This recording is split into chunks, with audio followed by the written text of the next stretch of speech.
Chapter 807. Being an emperor was actually very difficult, and being a diligent emperor was even more difficult. The old emperor was very diligent in political affairs, so his health was deteriorating day by day. Her Highness was a rare young expert in the world, but she had only experienced the Empress mode for a short period of time, and she was already so tired. There were many reasons for this. It was the first time she held such power in her hands, and she was not used to it.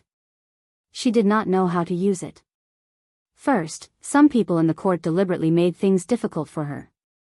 Second, they submitted all the big and small matters to her. Third, they encountered problems that they could not solve, so they submitted them all. With her serious personality, she could not pretend that she did not see it. In the long run, even an Iron Man would not be able to withstand it. Li Yi lay on the grass, his hands behind his head, and adjusted to a comfortable position. He said, "This can't go on." Mingzu tilted her head slightly and looked at him. "You have to build your own team. There are many things that you do not need to deal with personally. The burden of a country is all on you. Even 10 of you, 100 of you, would not be able to handle it." Mingzu looked at him and said, "It's not that I have not thought about this, but the relationships between the 3 provinces and 6 ministries are complicated. What kind of people should I choose? Of course, you need to know everything." Li Yi thought for a moment, and said, "The capital governor, Dong Wenyun, Magistrate Dong's character and ability, you should be able to trust him, right?" Mingzu nodded and said, "Magistrate Dong was personally promoted by my father. He is an honest and upright official with outstanding achievements. He has his own unique views on court affairs, and his character and ability are naturally trustworthy." Assistant Minister of the Ministry of Appointments, Li Mingzi, what do you think? Mingzu looked at him in surprise and asked, "Isn't Li Mingzi your second uncle?" External promotion does not avoid enemies, internal promotion does not avoid relatives. Have you heard of this saying? Li Yi looked at her and said righteously, "Although he is my second uncle, his work as an official is commendable and can be of great use." What do you think? That's true. Mingzi nodded and said, "If that's the case, then Assistant Minister of Revenue Tsing Shichen's ability has always been outstanding. If there are no accidents, it is very likely that he will take over the position of Minister of Revenue in the future." How about, Li Yi straightened his body and sat up. "The Ministry of Revenue's Qin Darren is still here. Why did you find an assistant minister?" Mingzu Li explained, "Master Qin is in charge of the entire Ministry of Revenue. He can't leave easily, so he can only choose from the people below him. Isn't there another assistant minister? You have a grudge against Assistant Minister Zheng? What enmity could there be between us? Tsing Shichen, his character is questionable. Let's choose another assistant minister." Li Yi pursed his lips and said, "Besides, we don't avoid enemies and relatives. Even if we do have any enmity, it won't affect this matter." As an outsider, he ran to Willow Alley all day. Sometimes, before it was time for the yamen to open, he would still be there. This kind of person who came to work early and left early, had no organization or discipline, and only wanted to muddle along. Could he take on a big responsibility? The other assistant minister of the Ministry of Revenue hasn't made any contributions in many years. Mingzu Li nodded and said, "Then, I will consider the candidate for the Ministry of Revenue." Li Yi thought about it and said, "Also, what do you think about the Wang family of Luochuan?" Let me interrupt. Li Xian, who was lying on the other side of the grass, rolled over and said, "The Wang family has always been loyal to the emperor and patriotism. Naturally, they are trustworthy." Saying this, he turned over again. "I'm done. You can continue." Needless to say, the Wang family. In addition, one person must be selected from each of the 6 ministries. The Hall of Governmental Affairs, the school, these places also need to select some people. Based on the principle of not avoiding enemies and relatives, the 2 of them excluded all the officials of the King of Shu. The selected officials were either outstanding or had relations with the princess's mansion and were trustworthy. After going through these names in his mind, Li Yi said, "As for the Ministry of Penalty, there won't be any problem if Lu Yi takes care of it. By the way, the magistrate of the capital city, Lu Dio, is also a rare talent. Mingzu Li nodded and said, indeed, Magistrate Lu is very meticulous. The affairs of the academy are complicated, and ordinary people can't handle it. If I hand it over to him, there shouldn't be any mistakes. Achoo. The magistrate of the capital city, Lu Dio, turned his back and sneezed. Then he turned his head and rubbed his nose. He picked up the chopsticks again and said to Mrs. Lu, boil some ginger soup for me later. I was busy until midnight yesterday. I'm afraid I caught a cold. Madame Lu glanced at him and said in a resentful tone, so you still know to work until midnight. Ahem, Magistrate Lu coughed twice, which meant that the child was still there and they shouldn't talk about these things. When he was about to pick up some food, he noticed that his daughter, who was sitting across from him, was looking at him, then at her mother, then at her older brother. Finally, she took out the small mirror that she had spent dozens of taels of silver to buy from her bosom and looked at herself for a while, muttering something to herself. Magistrate Lu frowned and knocked on the table, asking, what are you muttering to yourself instead of eating? After coming to the capital city, he was particularly strict with his children. Fortunately, both of them didn't let him down. His son had excellent grades in the arithmetic college, and his daughter was also one of the best in the women's college. Therefore, his tone of reprimand at this moment was not very strict. The girl said with a smile, hee, both father and mother have single eyelids. My brother and I also have single eyelids. We are both born by our parents. Magistrate Lu was stunned and said with a sullen face, what single eyelids and double eyelids? What nonsense are you talking about? How can you and my brother not be born by our parents? It was said in the science class. The girl said with some pride, young Mr. Qin said that if both parents have single eyelids, their children will also have single eyelids. If both parents can't distinguish between red and green, their children can't distinguish between red and green. Nonsense. Magistrate Lu ate a mouthful of rice and said, Prince Cheng and Princess Cheng can't distinguish between red and green, but the little commandery princess can also distinguish between red and green. The reason why he was so clear about this matter was that a scandal happened in Prince Cheng's mansion 2 days ago, which was discussed in the capital city. For some unknown reason, Cheng Wang, who had always been known for his honesty, actually acted against Cheng Wang Fei in his fu and even chased her back to her paternal home. He had also heard some rumors that said that Cheng Wang's daughter wasn't his own. The little commandery princess dropped out of school 2 days ago. The girl looked at him, stuck out her tongue, and said in a small voice, I don't know why she suddenly dropped out.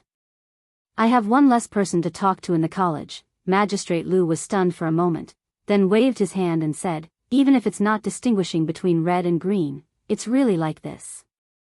What does single eyelids and double eyelids have to do with whether or not they are biological? It's just nonsense. If you don't believe me, I'll give you an example, then. At a certain point, Magistrate Lu's body suddenly shook and his voice stopped abruptly. No. The girl shook her head and said, young Mr. Qin said that if the parents have double eyelids, the children may have single eyelids. If the parents have single eyelids, the children can't have double eyelids, unless, Magistrate Lu's face was pale and his body trembled. The bowl in his hand fell to the ground and broke into pieces, but he didn't care about it at all. He slumped on the chair and murmured, impossible, this is impossible, master, what's wrong with you? Seeing this scene, Mrs. Lu was so scared that her face turned pale. She hurriedly stood up and said loudly, hurry, go find a doctor. I'm afraid the master has a stroke.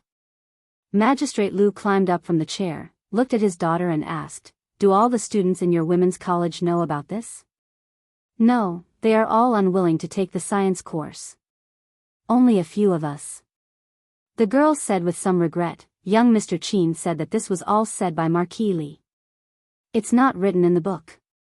No one wants to listen, so she won't teach it in the future. Magistrate Lu had already sat back in the chair.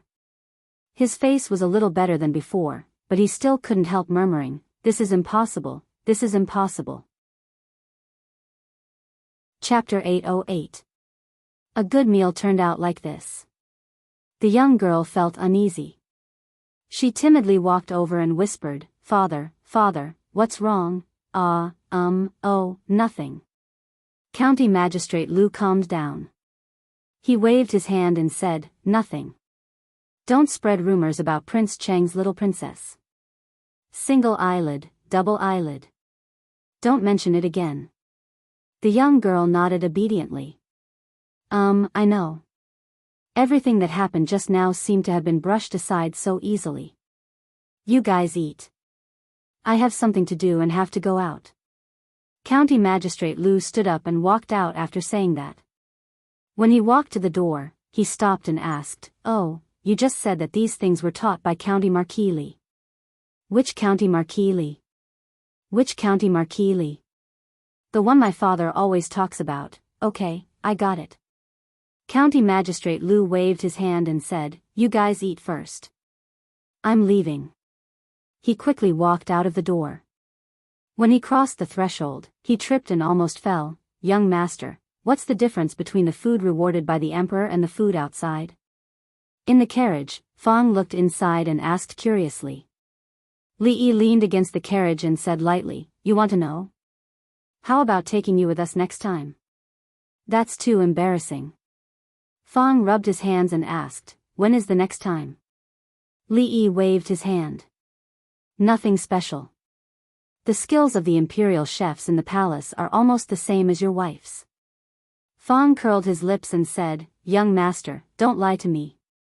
The imperial chefs are the best chefs in the world. How can they be a chef in the palace if they don't have skills?" Li Yi glanced at him. "Why do you think the little princess and the emperor always like to eat at our house?" Old Fang froze for a moment, then immediately lost interest in the emperor's food. He turned his head and suddenly asked, "Young master, we're almost at Willow Lane.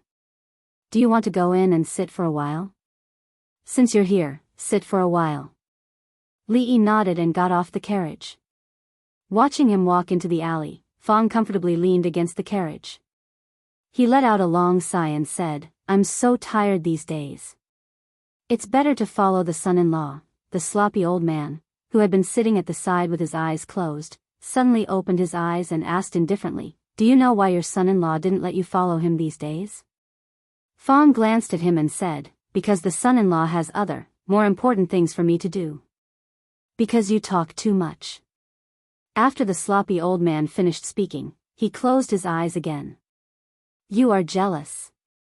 Fang glanced at him from the corner of his eyes and ignored him. He was really exhausted from the past few days. While his son-in-law was being affectionate inside, he should take a rest first. Not long after he closed his eyes, he heard footsteps coming from the front. Fang opened his eyes and asked in surprise, "Young master, why are you back? There's only Xiao Chui at home." Li Yi got on the carriage and said, "Let's go back."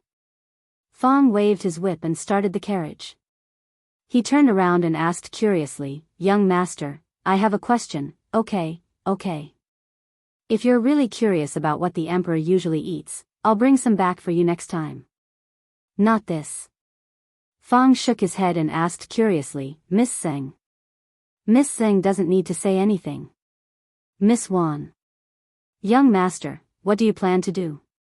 The sloppy old man, who was resting with his eyes closed, opened his eyes. After glancing at him, he slowly closed them again. The carriage was silent for a long time before a voice came out.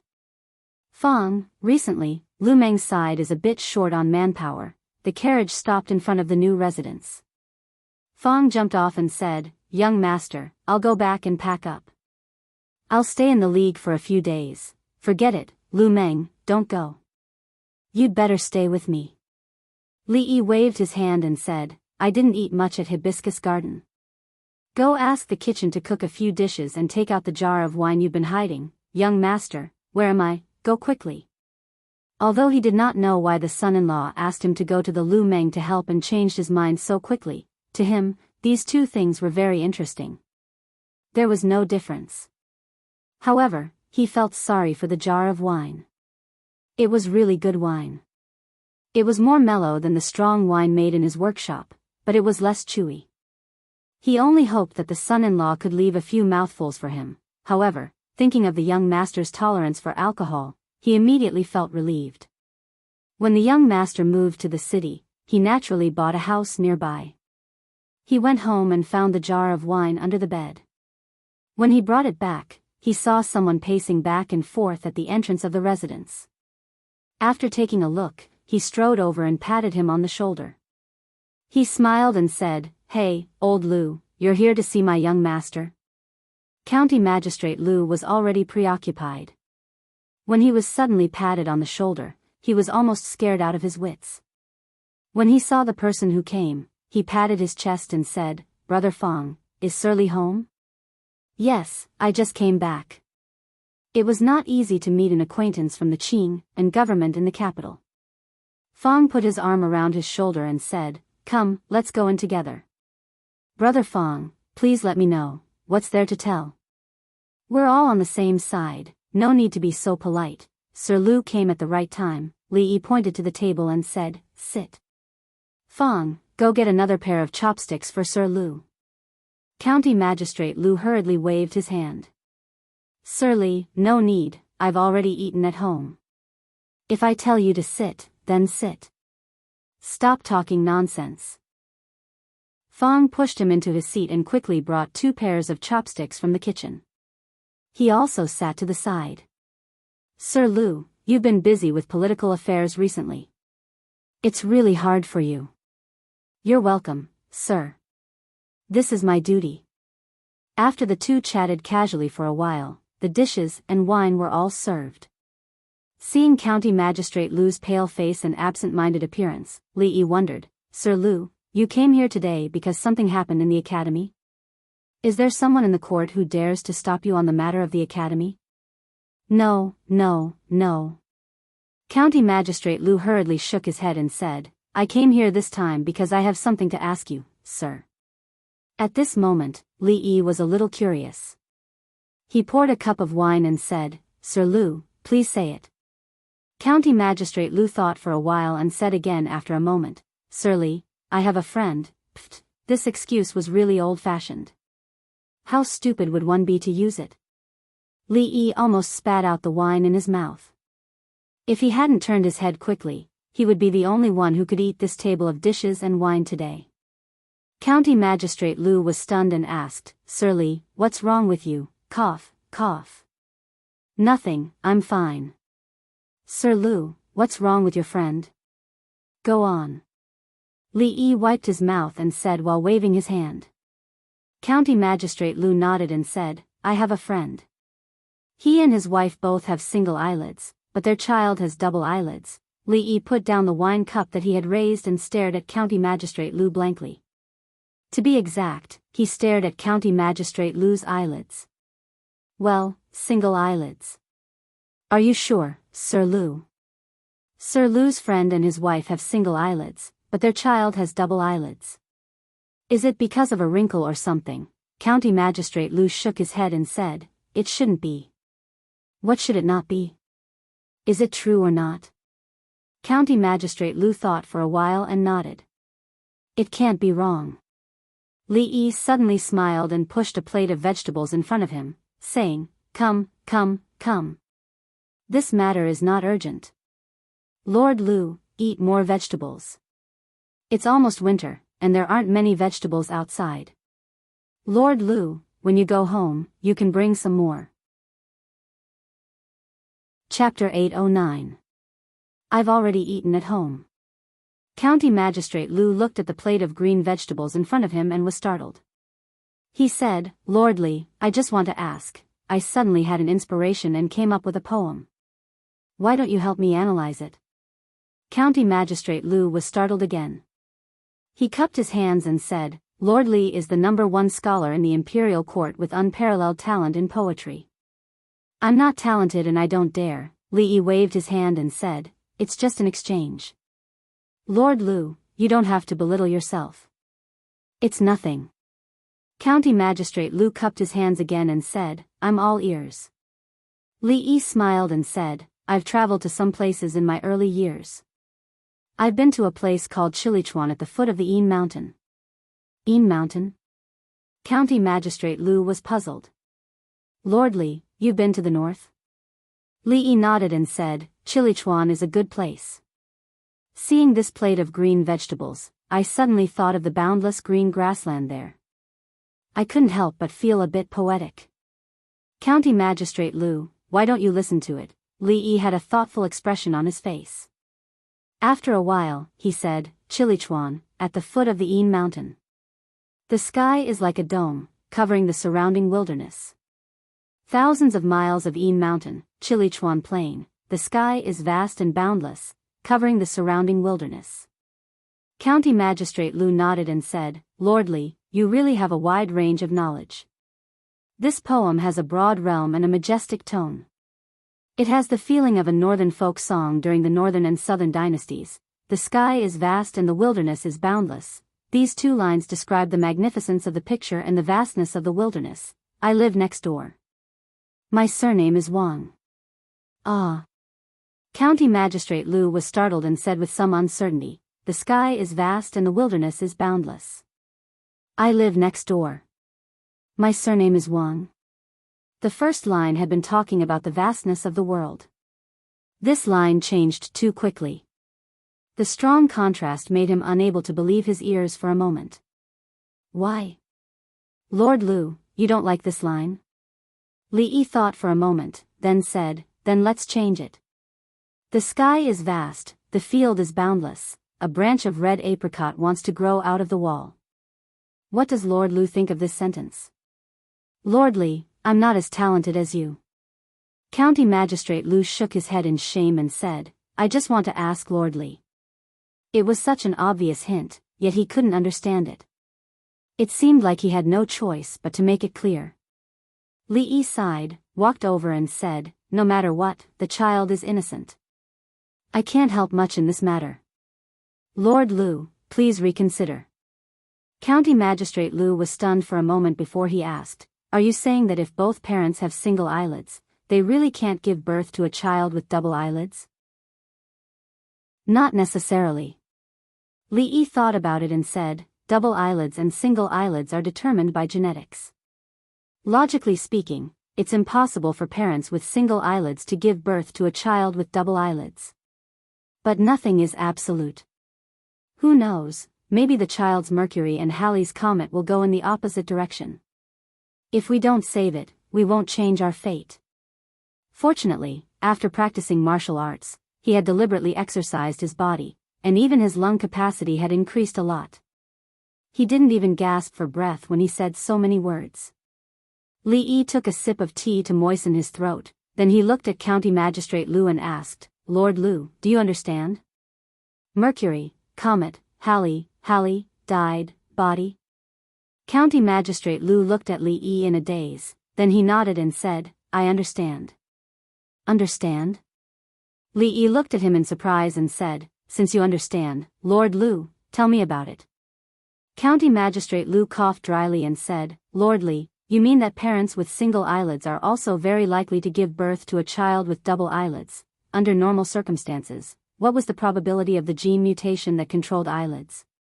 It was 1 in a million or less.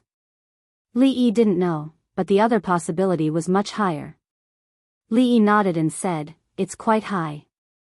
Jing Kingdom, Qi Kingdom, and maybe Zhao Kingdom. There should be 2 or 3. Jing Kingdom, Qi Kingdom, Zhao Kingdom. County Magistrate Lu was stunned as if he had been struck by lightning. Looking at his absent-minded look, Li Yi sighed and said, Lord Lu, life is unpredictable. Be strong. After a long time, County Magistrate Lu woke up from his absent-mindedness. He cupped his hands to Li Yi and said, Lord Li, I'll take my leave now. Seeing him stumble out, Li Yi glanced at Fong and said, go send Lord Lu back. Fong was holding the plate of green vegetables and eating. Hearing this, he raised his head and said, he's a grown-up. He doesn't need me to send him back. Don't you think so, old Lu? County Magistrate Lu stepped over the threshold. His body swayed and he turned his head and said, Fong, brother Fong, you'd better send me back. When Li Yi followed him out, a servant reported that a minister-counselor of the Ministry of Rights wanted to see him. An official walked in quickly and bowed, saying, Lord Li, Imperial concubine Li's birthday is coming. I'm here to send an invitation. The rules of the royal family were strict. The birthday of imperial concubines in the harem also had a corresponding etiquette process. Imperial concubine Shui's position in the palace was second only to the empress, so her birthday was naturally held every year. Of course, it didn't require all the officials to participate. According to the rules of previous years, imperial concubine Shui would be allowed to go out of the palace to spend half a day with her relatives on the day of the birthday and then return to the palace in the middle of the night. This banquet was actually hosted by the Chui family. Although Li Yi and the Chui family had never been on good terms, with his current status, the Chui family would still routinely send him an invitation to all the officials even if there was any hatred. When the official from the Ministry of Rites saw Lu Dao, he was startled and immediately said, "Lord Lu is also here. It saves me the trouble of making another trip." He rummaged for a while, took out another invitation, and handed it to County Magistrate Lu. Although the position of this capital magistrate was small, the power he held now was not small and couldn't be ignored. After the official from the Ministry of Rites left, seeing County Magistrate Lu staring blankly at the invitation in his hand, Li Yi casually asked, "Lord Lu is also going to Imperial Concubine Shui's birthday? I was invited last year and went once." County Magistrate Lu nodded and said, "It's not good for me to refuse such a thing." His eyes flickered. "I'm afraid I have to go again this year." Li Yi nodded and said, "I won't go to Imperial Concubine Shui's birthday, but I still have to send the gift. Do you think, if I send 50 eggs, isn't it a bit too much?" The Chui family had just been cheated of millions of taels of silver. It hadn't been a long time. How could they have spare money to hold a big birthday banquet for Imperial Concubine Shui? If the gift was too much, they couldn't take it back. "Well, we've arrived at the yamen. Old Lu, you can go in by yourself." The carriage stopped at the gate of the yamen. Fong jumped off the carriage and waved his hand. "I still have to go to the Jade's courtyard to discuss a big business, so I won't go in." He shook his head with some doubts. Before he left, the son-in-law specifically told him to keep an eye on County Magistrate Lu and not to let him do anything stupid. As a man and a county magistrate, how could he do something stupid? In a quiet courtyard at the back of the county yamen, County Magistrate Lu was lying on a recliner, holding the invitation in his hand and staring at something in a daze. It was a small garden. Madam liked red daffodils, second mother liked yellow chrysanthemums, and there was a nameless blue flower next to it, which was transplanted by his daughter a few days ago. However, at this moment, all he saw was darkness. Because the sky was falling. Chapter 8:10. I'm not very familiar with some of the people here, but since you've chosen them, they shouldn't be too far off. Li Yi put down the list in his hand and said, "That's it. Let's settle it for the time being. After a while, we'll have another assessment." The eldest princess nodded. She thought of something and said, "Today is Imperial Concubine Shui's birthday. Although you don't get along well with the Chui family, according to etiquette, you should also send a gift. Otherwise, I'm afraid it will attract criticism." The old madam had already warned him about this matter 2 days ago. According to etiquette, with Imperial Concubine Shui's rank, there were only a few people in the harem who were higher than her. After all, she was an imperial concubine. Since the Chui family had sent an invitation, even if he didn't intend to go in person, he had to prepare a gift to not appear disrespectful. Nowadays, he carried too many titles and wasn't as carefree as before. There were some things that he still had to pay attention to. Then send a few boxes of fresh vegetables. They're green and not commonly seen in this season. In the future, it would be very inappropriate to give such a gift, not to mention that it was given to an imperial consort. However, it was different here. In the current season, a handful of fresh vegetables could not be bought with money. In the past, when the old emperor bestowed the important officials, which of the vegetables were not wilted? They were definitely not as green as the ones he gave himself. That's fine. Although this gift isn't heavy, it's just a token of appreciation. Mingzi nodded and said, "A few years ago, the Chui family failed to win over Prime Minister Shen. The Shen family only sent an ordinary painting. Those important officials in the court who were unwilling to take sides were probably the same. Let's leave this matter as it is. Recently, there hasn't been any major events in the court. After this matter, you should rest for a while. Li Yi warned her, got up and said, I'll go back first. I'm boiling soup at home. It should be almost done. He didn't know if it was because she was about to give birth in 2 months, but Rui had recently lost her appetite. He had developed several new kinds of soup, which were nourishing and had the effect of stimulating the appetite. Mingzu walked him to the door of the hall and suddenly asked, Why don't you bring soup when you come here recently? Forget it, it doesn't seem to have any effect. I won't wear it in the future. Li Yi shook his head and sighed. Next time you come, bring some more. I quite like the soup. Her body stiffened slightly as she spoke in a calm tone. Then, she turned around and walked back into the bedroom. In front of the bed, the eldest princess, the first person in the Jing kingdom to personally lead the state affairs and supervise the country on behalf of the emperor, took off her coat and loosened her corset a little, since a few days ago, if the girdle was as tight as it used to be, he would find it hard to breathe.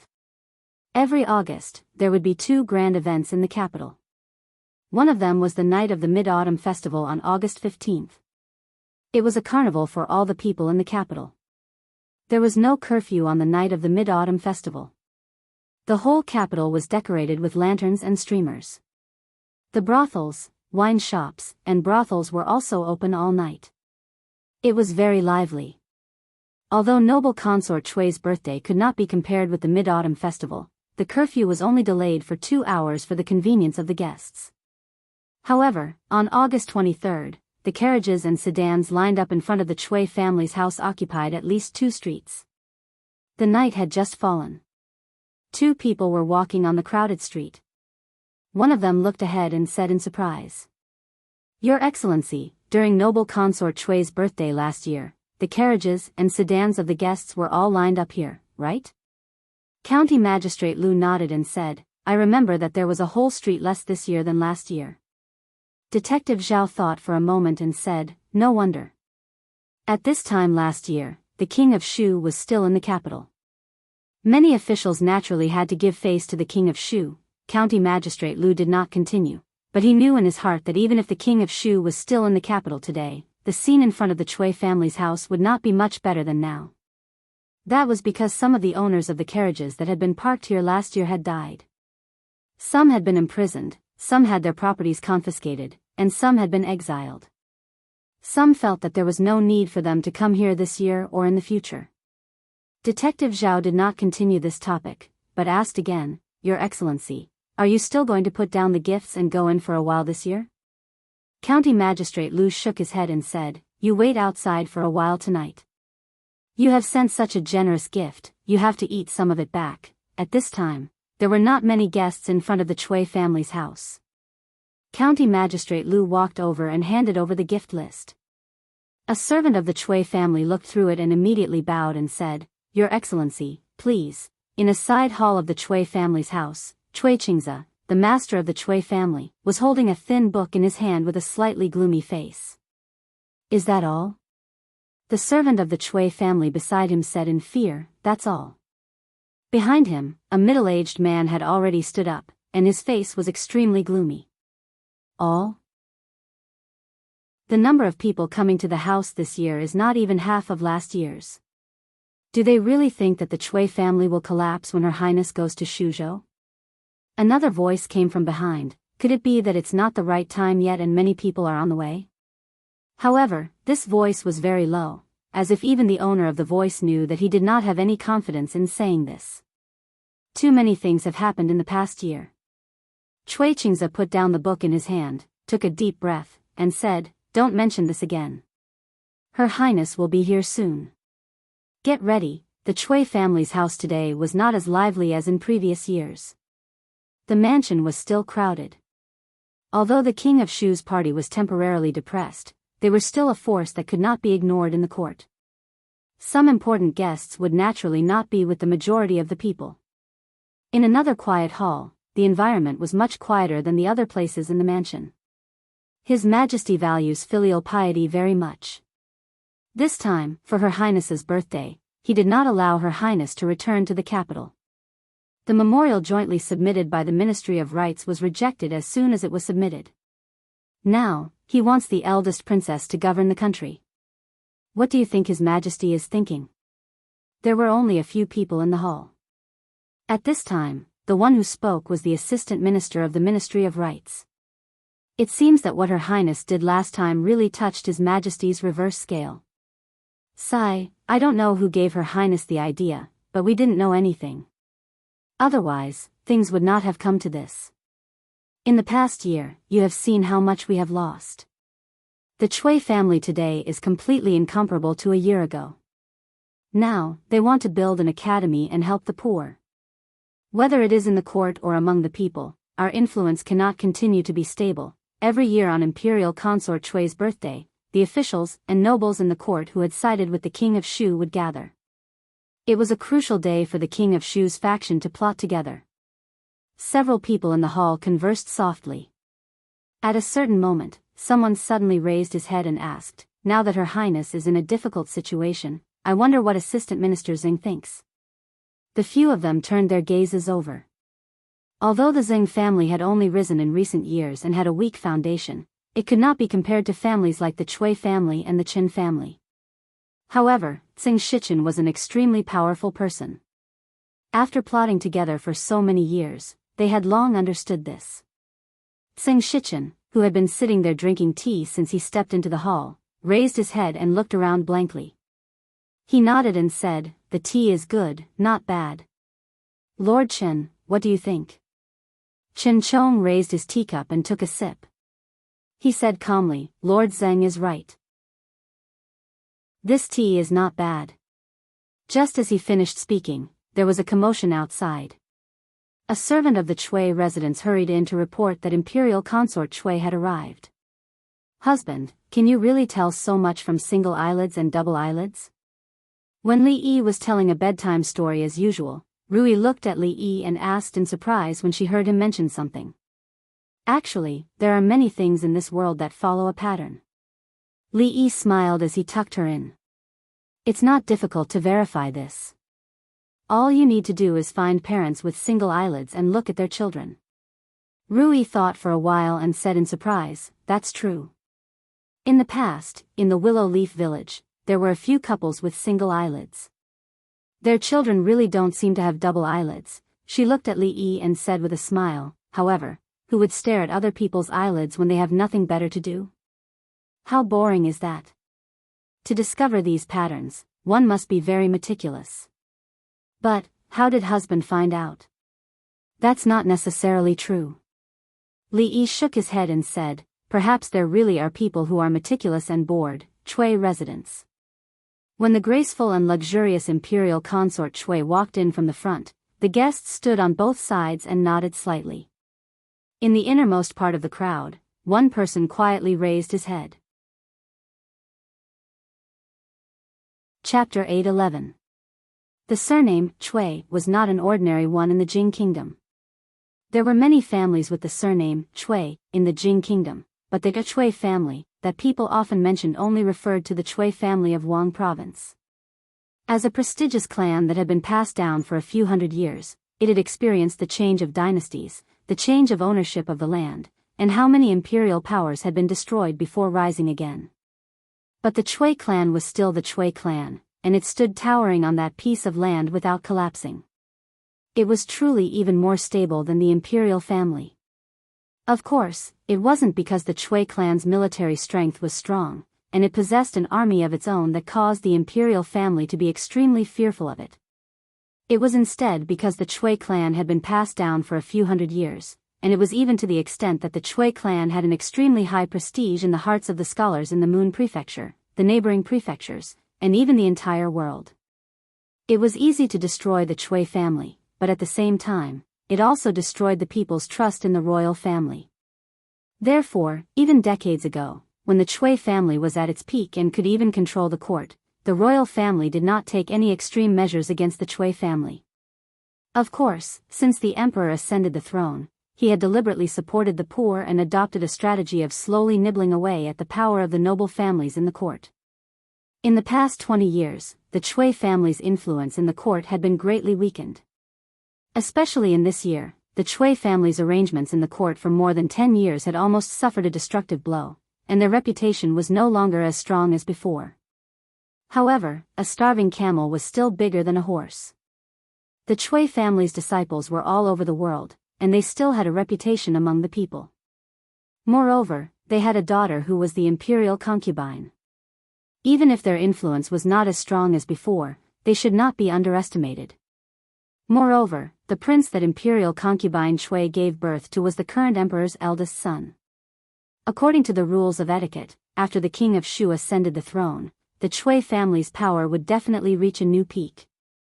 Every year, during imperial concubine Chui's birthday, she would appear for a short while at the Chui family's residence. This was also one of the few opportunities that some low-ranking officials had to see the beauty of the imperial concubine. Of course, when the imperial concubine walked over, most people would lower their heads to pay their respects, and they would even miss this opportunity. Therefore, no one noticed that in the crowd, the governor of the capital, Lu Dao, had lowered his head and looked at imperial concubine Chui, who was walking over slowly. Then he lowered his head again and moved his lips without making any sound.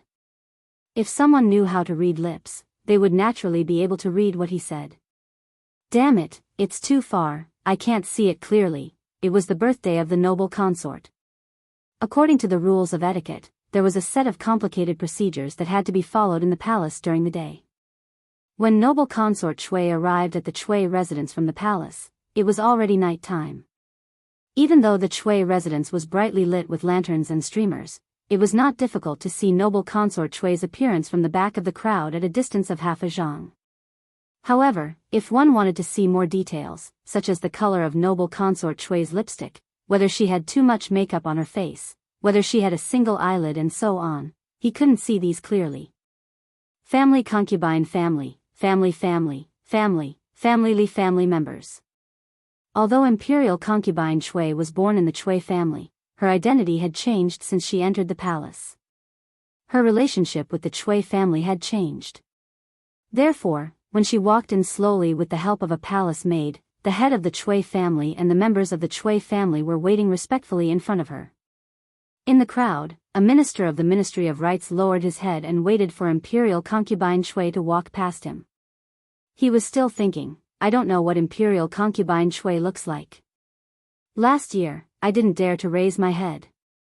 This year, I'm standing a little forward, but I still don't dare to raise my head. Just when he was hesitating whether he should glance at her or not, he suddenly felt a huge force behind him. He staggered and fell forward. Thump. The minister of the Board of Rights knelt on the ground. Before he could get up, he felt something pressing down on him from behind. Then, there was a panicked voice. Who pushed me just now? Clang. Several guards rushed out from behind imperial concubine Chui. They unsheathed their weapons and pointed at the two people in front of them. Who are you? His eyes were blinded by the cold light on the tip of the saber. The minister of the Ministry of Rights had just stood up when he slumped back down. A middle-aged man got up from the ground and said in a panic, I don't know who pushed me from behind just now and disturbed your highness. Please forgive me. What's going on? Who are you? The head of the Chui family and the rest of the Chui family hurried over and asked with a gloomy face. The surrounding officials were also stunned because of this matter. Some people recognized the identity of the two men and immediately whispered to each other. Isn't that Minister Zhang of the Ministry of Rights? That seems to be Lord Lu, the capital magistrate. Why did the two of them run out? They said they were pushed by someone. Who would do such a senseless thing? Only then did the head of the Chui family, Chui Qingze, realize that it was a false alarm. He relaxed and was about to speak with a frown when imperial concubine Chui's voice came. Since there's nothing else, forget it. Go in first. Thank you, Your Highness. Your Highness is generous. County Magistrate Lu respectfully stood where he was and bowed to imperial concubine Chui. When he raised his head, his face was full of gratitude and respect. Then he returned to where he was and stood there respectfully. Imperial concubine Shui was indeed Imperial concubine Shui. Her eyes were probably the most beautiful single eyelids he had ever seen. The head of the Shui family vaguely glared at County Magistrate Lu and the Minister of the Ministry of Rights. Then he turned his head and stretched out his hand, saying, "Your Highness, please." Although today was Imperial concubine Shui's birthday banquet, for most people, they could only glance at Imperial concubine Shui when they lowered their heads. After Imperial concubine Shui and the core members of the Shui family entered the main residence, the atmosphere outside began to warm up again. When fireworks began to bloom in the sky above the Shui residence, Yu Dingfeng, the patriarch of the Yu family, who was sitting at a table in a hall, smiled and said, "If you want to talk about fireworks, you'll have to depend on Duke Chen's residence. Brother Shui, next year, you'll have to learn from Brother Chen." The head of the Shui family smiled but did not speak. Chen Chong led the guards of the Chen family to attack the Yu family's residence and even tore down the main gate of the Yu family's residence. Although the Yu family later paid a price to settle the matter, the enmity between the two families was considered to be formed. Everyone present was an old fox. Everyone knew that although Yu Dingfeng's words seemed to be praising, they were actually saying that the birthday banquet of the third miss of the Chen family was far grander than even Imperial concubine Shui's birthday banquet. The Yu family had made a great contribution in the matter of the academy. It could be said that they single-handedly hindered the development of the academy, allowing the Shui family and many other aristocratic families to preserve their power. Although the Yu family was not as deep-rooted as the Chen family, with the Yu family's achievements, in the eyes of the Shui family and His Highness, the King of Shu, it was only a matter of time before the Yu family surpassed the Chen family. In fact, Cui Qing's attitude just now was already vaguely showing this trend. Beside the table, a trace of displeasure appeared on Chen Qing's face. However, Chen Chong acted as if he did not hear or see it. He pointed to a dish in front of him, turned his head and whispered to Tsing Shichen who was sitting next to him, "This dish is not bad. Lord Tseng, please try it." After tasting it, Tsing Shichen nodded and said, "It is indeed good." "Lord Chen, why don't you try this?" This scene caused many people to be puzzled. This second master of the Chen family and this one from the Zheng family, other than occasionally discussing important matters together, had never had any contact. When did they become so close? At a table outside the hall, a few young people were toasting each other. Suddenly, one of them paused and suddenly said, "Look, who is that?" Everyone's eyes looked over. "Lu Dao. It's him. He actually came today." Many young masters in the capital, including young Duke Qin, had suffered a lot in the hands of this county magistrate Lu. Everyone naturally had a deep impression of him. Tseng Zijian looked over in confusion and murmured, "Doesn't this person always follow Li Yi's lead? Why is he here today? Could it be, is he expressing goodwill to the Cui family? I'm afraid it's a little too late to express goodwill now." Seeing Lu Dao, someone felt a dull pain in his buttocks and said coldly, "Xixin, why don't you go over and check him out? If he really has the intention to express goodwill to the Cui family, you can let him off for what he has done in the past. If he harbors ill intentions and has ulterior motives, today," Cui Xixin nodded and stood up with a trace of a smile on his face. "This is the Cui family, a small capital magistrate, haha." At the banquet of the Cui family, close friends gathered at the table, drinking and chatting. Since they were on the side of the King of Shu and personally came to attend the birthday banquet of the imperial concubine, they naturally kept in touch with each other. It was rare to see someone like County Magistrate Lu drinking alone in silence. Of course, it was precisely because he occupied a table alone in the corner that no one was willing to sit with him. Naturally, no one could hear the words he whispered while drinking alone. Single eyelid, double eyelid. Damn it, what is this? Damn it, if I had known this, I wouldn't have come today. Motherf asterisk cur, who would believe such a thing? I can't say it now. The Cui family, he, Lord Lu. Cui Xixin came from behind with a wine glass in his hand and was about to speak with a smile. Damn it. County Magistrate Lu turned his head and said with a depressed face, extremely impatient. Chapter 8:12. The Chui family was a big family that had existed for hundreds of years, with numerous branches and numerous clansmen. Chui Shixin was a direct descendant of the Chui family. Although his status in the Chui family couldn't be compared with that of Chui Qingyu, he was also an outstanding disciple of the younger generation of the Chui family. In today's banquet, he could be regarded as half a host. Chui Shixin had no official position. Outside of the Chui family, others would give him a little face out of respect for the Chui family, but they might not regard him as a person of importance. However, within the Chui family, as the master, Chui Shixin's status and identity would increase imperceptibly in everyone's hearts. At this moment, he held a glass of wine and walked towards the direction of the magistrate of the capital city. Although he had suffered a loss in the hands of this person, he naturally dared not to make things difficult for him without the permission of the elders if he really abandoned the darkness for the light and came to the Chui family to express his goodwill. Walking behind him, Chui Shixin heard that the magistrate seemed to be whispering something. He smiled and said, "Magistrate Lu, you ****. At this moment, County Magistrate Lu was full of contradiction and annoyance. When he was cursing in a low voice to relieve the depression in his heart, he heard a voice behind him. Therefore, he turned around subconsciously and uttered the following words naturally. Chui Shixin held a glass of wine and the smile on his face froze. After hearing what he just said, his eyes gradually became cold. "What did you just say?" County Magistrate Lu was stunned, then he reached out and patted his shoulder, saying, "You ****, the weather is so cold, don't you know to wear more clothes? If you catch a cold, you will suffer.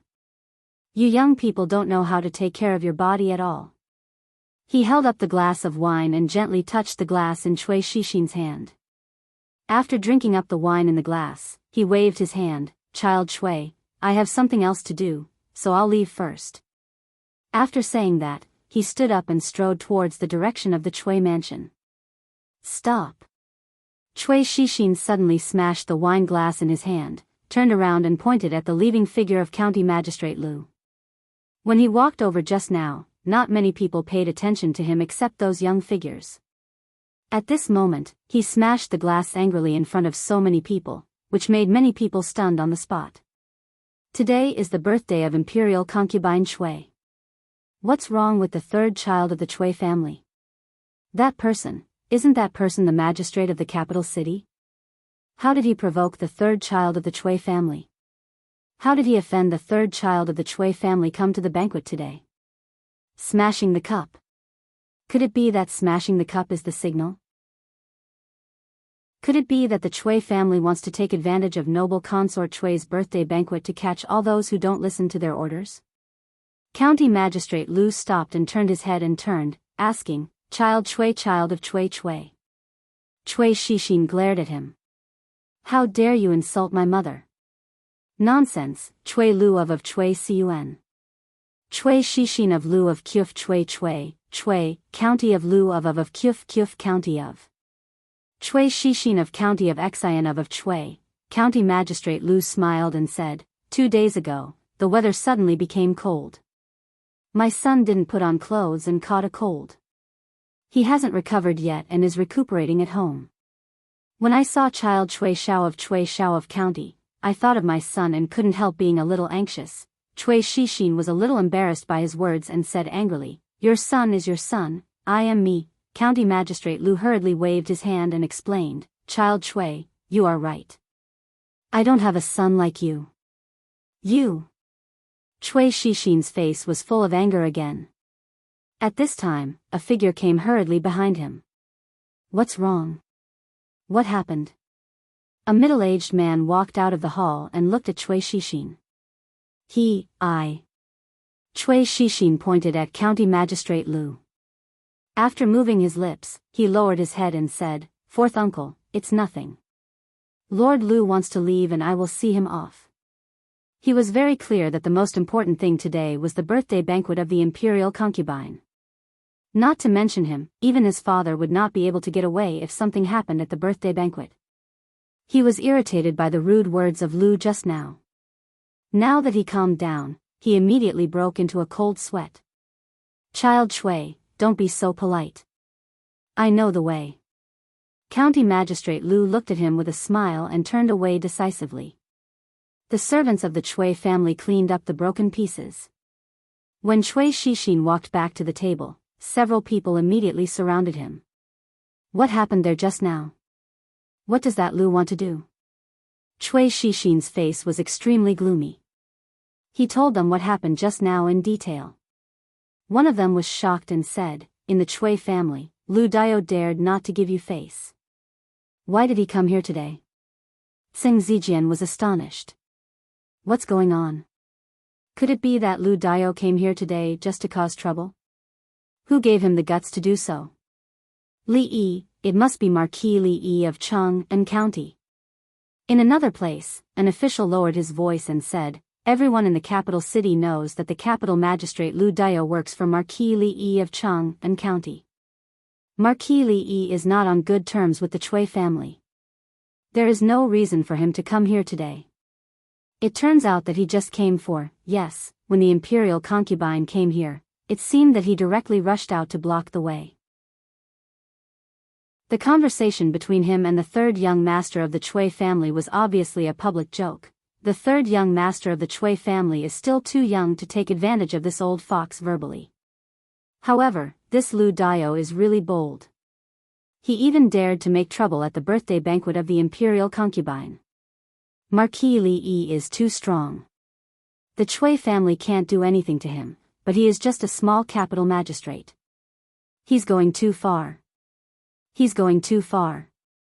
A man of the Chui family slapped the table and said angrily, "He really thinks that the Chui family can come and go as he pleases. Why didn't we stop him just now?" The fourth uncle of the Chui family glanced at him and said, "He is after all a fifth-grade capital magistrate and works for the princess. You know who is in charge in the court now. Besides, what reason can he use to detain an official of the court? Do you think the Chui family is still the same Chui family as before?" The man said with a sullen face, "Are we going to let so many people see our Chui family as a joke? Fortunately, it's just a small conflict between Shi Xian and him. The impact hasn't spread." The fourth uncle of the Chui family knocked on the table with his index finger and said, "The matter of the academy has come to an end. If there is no accident, it won't be long before the eldest princess's academy can't be run anymore. With such a big oversight, we don't need to do anything. At that time, the officials won't allow her to continue to manage the government. At that time, we can slowly deal with the capital magistrate. However, County Marquis Li and Dr. Li have really gone too far by making trouble in our Chui mansion during the concubine's birthday." Outside the Chui mansion, Detective Zhao saw his master coming out from inside and said in surprise, "Master, is it over? Why are you back so soon? Have you eaten your capital back?" He was extremely curious at the moment. What did his master eat inside?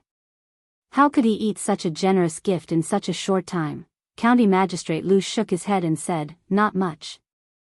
I came back after drinking a few cups of wine." Detective Zhao thought for a while and asked, "Then, did you see the imperial concubine?" "Yes." County Magistrate Lu nodded. Detective Zhao looked curious and asked, "What does the imperial concubine look like? How is she different from ordinary women?" "Shut up." County Magistrate Lu glanced at him and said lightly, "A loose tongue can cause trouble. You can't talk about the affairs of the royal family at will.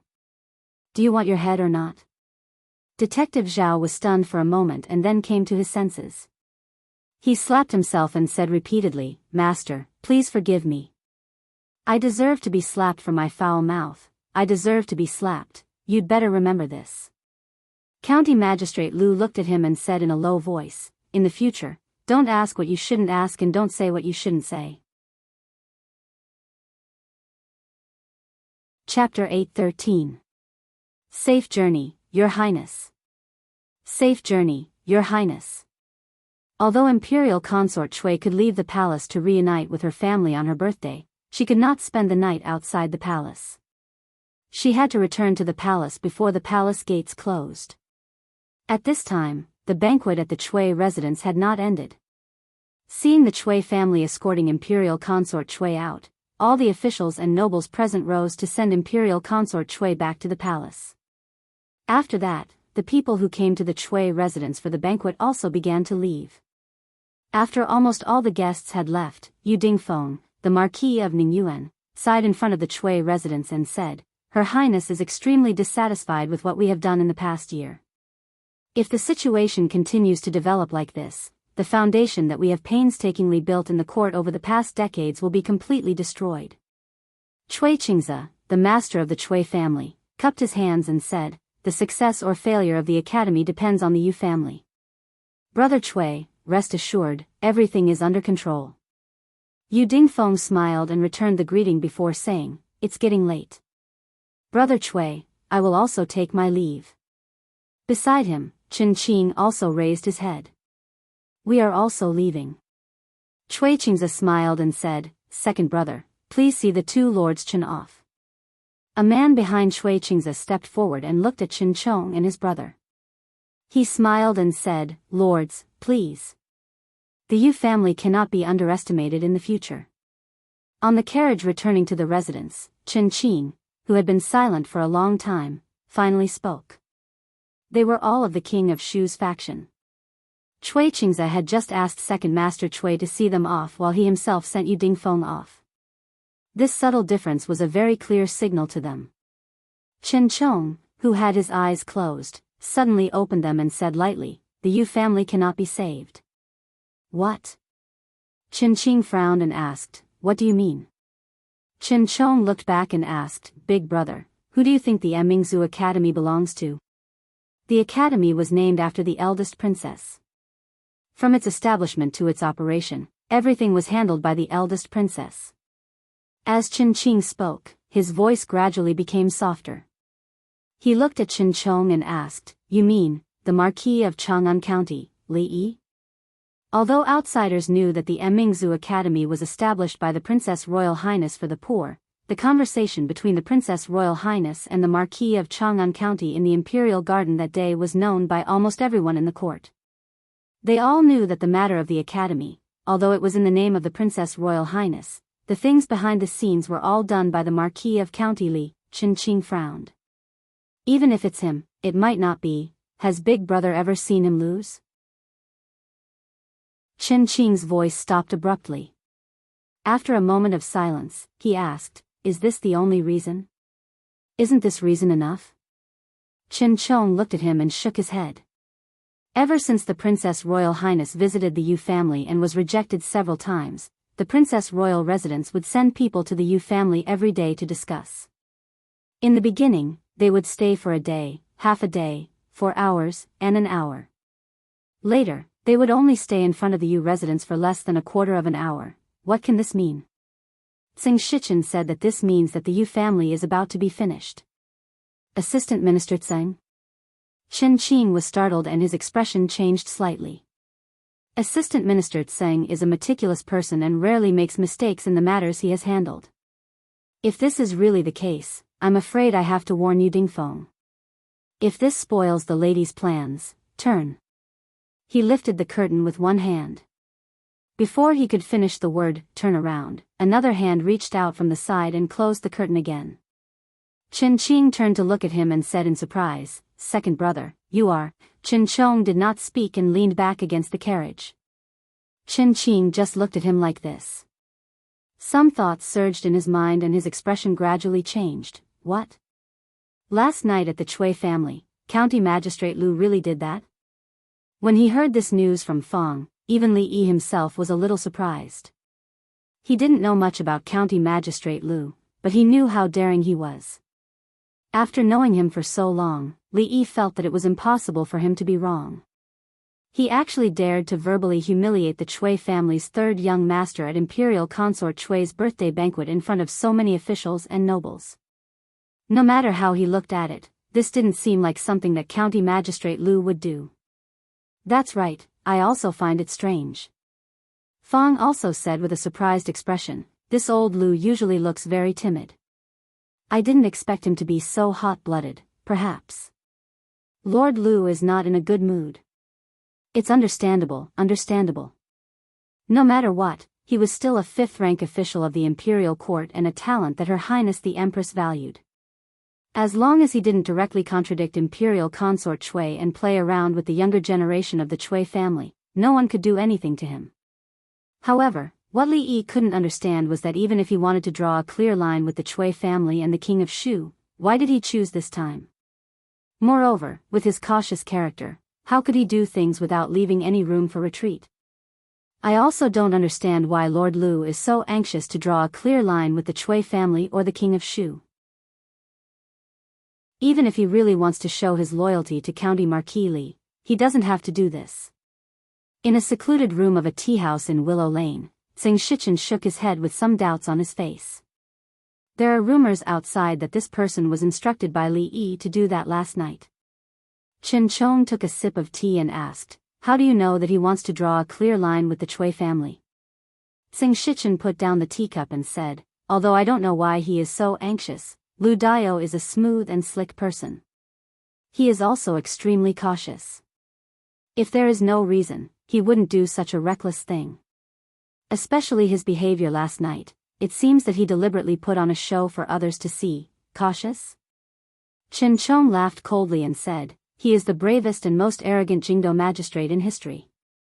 Many playboys in the capital have suffered at his hands. You say that he is cautious?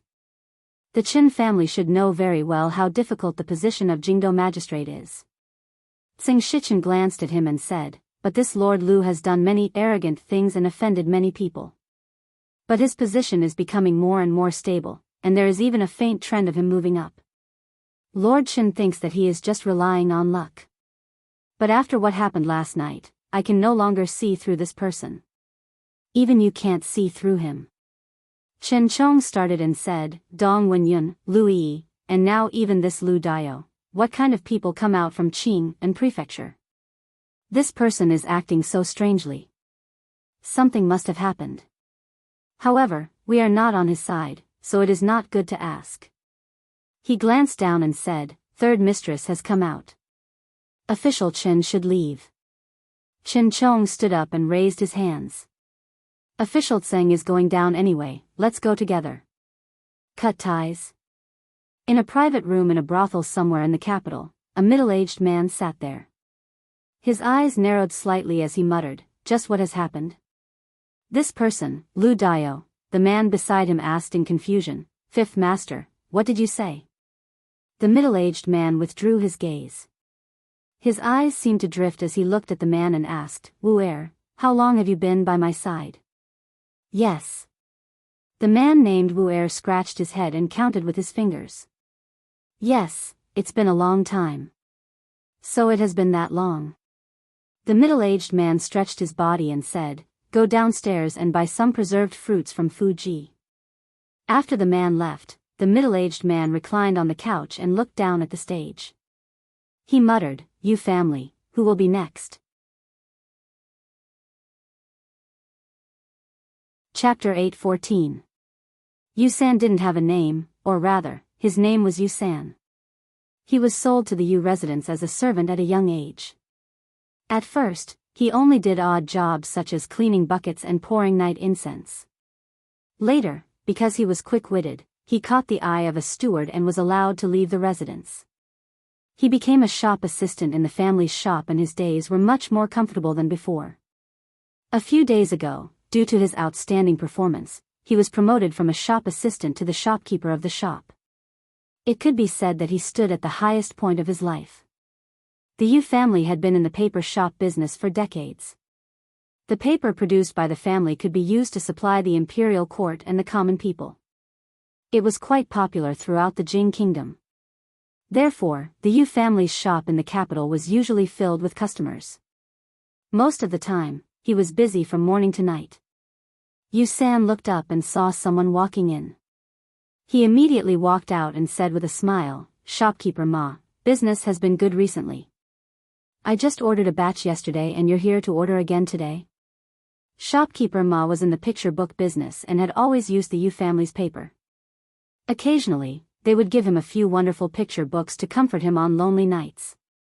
Shopkeeper Ma revealed an awkward expression and said, "To tell you the truth, I'm here today to return the goods." "Return goods?" Yu San looked at him in surprise and asked, Is there something wrong with the quality of the goods? Shopkeeper Ma, don't worry. If that's the case, we can still exchange the goods after we verify it. No, it's... Shopkeeper Ma looked awkward and stammered for a while before saying, there are a few new paper shops in the city. The quality of the paper is of high quality and the price is less than 10% of the same quality here. That's why I'm here today. Businessmen weren't fools. If they could buy better quality goods at a lower price, there was no need to think about what to choose. New paper shops. Yu San was startled at first, thinking that it was a malicious scheme by one of his competitors. But before he could question it, footsteps came from outside the door again. A moment later, Yu San looked at the people standing in front of him with a vigilant expression. Are you all here to return the goods? Just as Yu San rushed out of the shop and ran madly toward the Yu family, Yu Dingfeng's expression changed drastically in the Yu mansion. What did you say? The Yu family's patriarch, who was discussing important matters with someone from the Chui family, suddenly stood up and grabbed the servant's collar, asking, You mean, there's someone selling paper outside that's of better quality than the Yu family's, and the price is less than a tenth of ours? The servant's voice trembled, reporting to Patriarch. There are several shops in the capital that have returned goods and there are a long queue. Yu Dingfeng let go of his collar and forced himself to calm down. He asked, Have you found out who the people behind these shops are? And what kind of paper is that?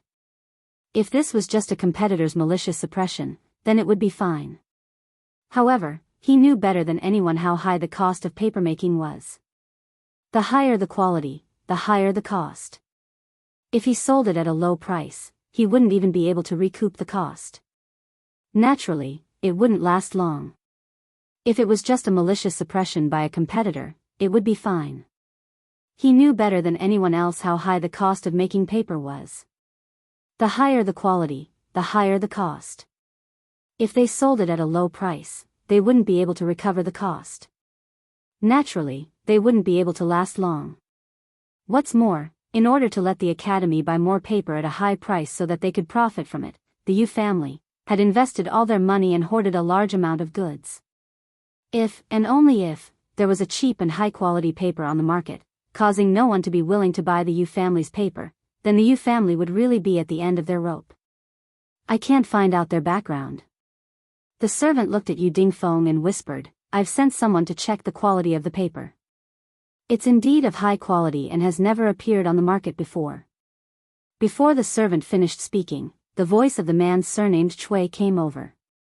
Brother Yu, what's wrong with you? Brother Yu, wake up.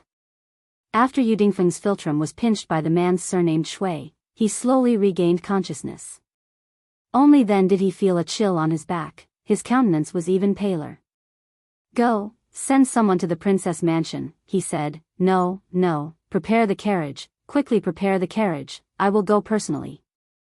Although the eldest princess had always lived deep in the palace, the princes and princesses could open a mansion outside the palace after they came of age. This time, the academy's supply of paper had always been communicated with the Yu family by the people of the princess's mansion. Yu Dingfeng urged the coachman all the way. He didn't care if the imperial censor would see him driving the carriage around in the capital. He hurriedly got off the carriage when they arrived in front of the princess's mansion. After being brought into the princess's mansion, he waited in a side hall. He was nervous. He didn't know how many times he had brewed a cup of tea. He didn't see a female official slowly walk in until it was tasteless. Yu Dingfeng hurriedly got up and said directly, I'm here today to supply paper to the academy. The female official looked at him and smiled. There are a few new paper shops in the capital. Do you know about them? Yu Dingfeng's legs went soft and he fell heavily back on the chair. How could this be? How could this be? Chen Qing paced in the hall, occasionally glancing at Chen Chong who was sitting there drinking tea. He said, It's only been a few days since that night. In other words, before that, someone had already been plotting against the Yu family? Isn't this normal? Chen Chong looked up at him and asked, What did the Chui family say? Chui Qingze flipped the table on the spot. This is no longer just a matter of not stopping the establishment of the academy. Chen Qing said irritably, This time, the Yu family has done their best to bring down the eldest princess. And it is because of this that there will be no more Yu family in the future. Chen Chong shook his head and said, Yu Dingfeng is too greedy. After the incident with the foreign merchants, the Chui family was greatly weakened. Now that there is no more Yu family, it is like the Chui family has lost an arm. And this arm was deliberately cut off. Someone purposely cut it off. Chen Qing's brows furrowed. He was suddenly shocked and asked, You mean, he has already begun to plot? Impossible, impossible. He only has a personal grudge with the king of Shu. He has never been close to any of the princes. Prince Jin is too young, and His Majesty has so many princes who have grown up. It can't be Prince Jin. This doesn't make sense, and it is not in accordance with the law. The only person he is close to is the eldest princess. Could it be that he wants to help the eldest princess ascend the throne? This is naturally impossible. Chen Chong shook his head and said, But I feel that this is only the beginning. Let's just wait and see. He stood up and looked at Chen Qing. He said slowly, Perhaps it is time for our Chen family to consider this carefully, at the Qin family banquet. Qin Yan sighed and said, This time, the Yu family completely has no chance of making a comeback. After this, the large clans that rely on the paper market will at least be greatly weakened. If they stake everything on one throw like the Yu family, even the entire clan will be implicated. He said a few words and saw Qin He, who was playing with a 7-year-old urchin. Qin Yan couldn't help but frown and say, Old Fifth, can you not fool around like this? Can't you do something serious? Ah, Fifth uncle is an elder. You should respect your elders and not fight with me. The fifth master of the Qin family was playing with the child of Qin Yan's concubine. When he heard this, he raised his head and had a stunned expression. Big brother, I'm doing something serious every day, watching a play and listening to music. This is what you mean by serious business? Fifth Master Qin was at a loss. Could it be that this doesn't count? Everything is being arranged according to what you said. In the future, the price of paper will definitely plummet. The situation like the Yu family, where one family dominates the market, will no longer appear. Of course, even if it does, it will be us dominating the market. As Li Xian spoke lazily, he suddenly thought of something. He sat up and asked in confusion, Now, can you tell me what the second type of paper is used for? Chapter 8:15. Wipe my butt. This somewhat vulgar, or even vulgar, answer clearly did not satisfy Li Xian. Using paper to do such a thing was no longer just a matter of disgracing the culture. He still felt that this kind of paper had some use that he did not know. Li Yi shook his head, You see, you asked me, and I told you, but you didn't believe me. Forget it, I will know one day. Li Xian gave up asking, curled his lips, and turned to leave. When he stepped out of the door, he stopped and thought for a moment, but a strange expression appeared on his face. Maybe, it seems, that it really works. In the courtyard, Li Yi opened an envelope and took out a few pieces of paper. This was the news that had just been sent by the nets above, snares below. So much money had been invested, and it had not only made a splash, but also had a stable source of news from the court to the martial arts world. Today's news was all about the Yu family. This time, the Yu family had used almost all of their power to drag down the academy. However, they had not expected that once the improved paper was released, the secret recipe that the Yu family treasured as much as their lives would become worthless. From then on, their paper mill business would no longer be able to continue. They could not sell the large amount of paper they had stockpiled, and the additional equipment, manpower, and material resources were almost all wasted. They might even owe a lot of debts. However, if they sold the improved paper at a price lower than the improved paper, it was estimated that they would only lose about 90% of their profits. They could still recover some of the cost, which was enough for the Yu family to survive this difficult winter. The closure of the largest paper mill in the Jing kingdom, the Yu family, proved one thing. Business was risky, and one had to be cautious. No matter how rich a family was, it could go bankrupt overnight. The Chui family was like this, and so was the Yu family. The Li family had much more business outside than these two families, so they must learn a lesson and do their business in a down-to-earth manner. They must not be too arrogant, and they must not forget their original intentions to succeed. The old emperor said that the Yu family had made some contributions to the empire in the past. In this time of crisis, if it was convenient for them to lend a helping hand, it would be better for them to do so. Out of the spirit of humanitarianism, he would have Her Royal Highness send someone to buy the paper that the Yu family couldn't sell at 10% of the price of the improved paper. This way, at least for this winter, they wouldn't have to worry about starving or freezing to death. Brother Chui, save the Yu family. You must save the Yu family this time. In just 2 days, Yu Dingfeng, the head of the Yu family, had a face full of stubble, and his eyes were bloodshot. Chui Qingze had lost count of how many times he had been pestered by Yu Dingfeng in the past 2 days. With an impatient expression on his face, he said, "That kind of improved paper is indeed of a much higher quality than the Yu family's paper. Moreover, it's so cheap. Everyone in the world can see that. What can I do? As long as I can obtain that modification method, you still want the improvement method?" Chui Qingze waved his sleeves and said, "Do you know who is behind those paper shops? The Crown Prince of Ning, Her Royal Highness, the Wang family. When you rejected the eldest princess 3 times, you should have expected that this day would come. Not to mention my Chui family, even Her Highness can't interfere in this matter. From now on, the development of the entire paper industry in the Jing Kingdom will be turned upside down." Yu Dingfeng sat back in his chair in a daze, the last trace of blood draining from his face. This time, what the Yu family lost was not only the shining silver, but also the foundation of the Yu family in the Jing Kingdom. Once the improved paper was released, who would be willing to buy the Yu family's paper? In the future, the Yu family would only be left with Ning Yuanho's estate. Without credit, even if His Royal Highness King of Shu ascended to the throne in the future, the Yu family would have no value. What kind of generous reward could they get? Yu family, Yu family. From today onwards, there would be no Yu family. The Yu family has some foundation. After this incident, they won't completely fall. However, without the famous paper shops in the Jing Kingdom, and without anyone in the court, the decline is only a matter of time. They want to obstruct the development of the academy for their own interests, so there is nothing to be pitiful about. With a single thought, she could decide the major events of the country.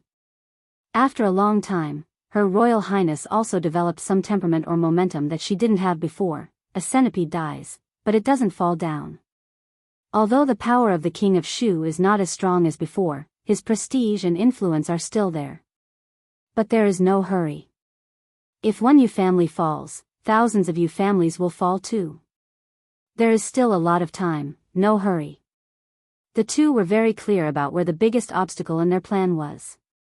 Of course, the difficulties in the future might be greater, but before that, they had to clear these obstacles one by one.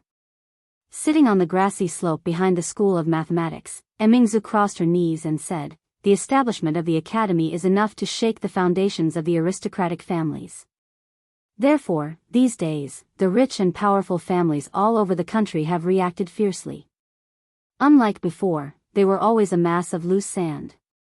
Now, they have united and formed a force that can't be ignored. If we don't appease or deal with them, I'm afraid there will be a lot of trouble."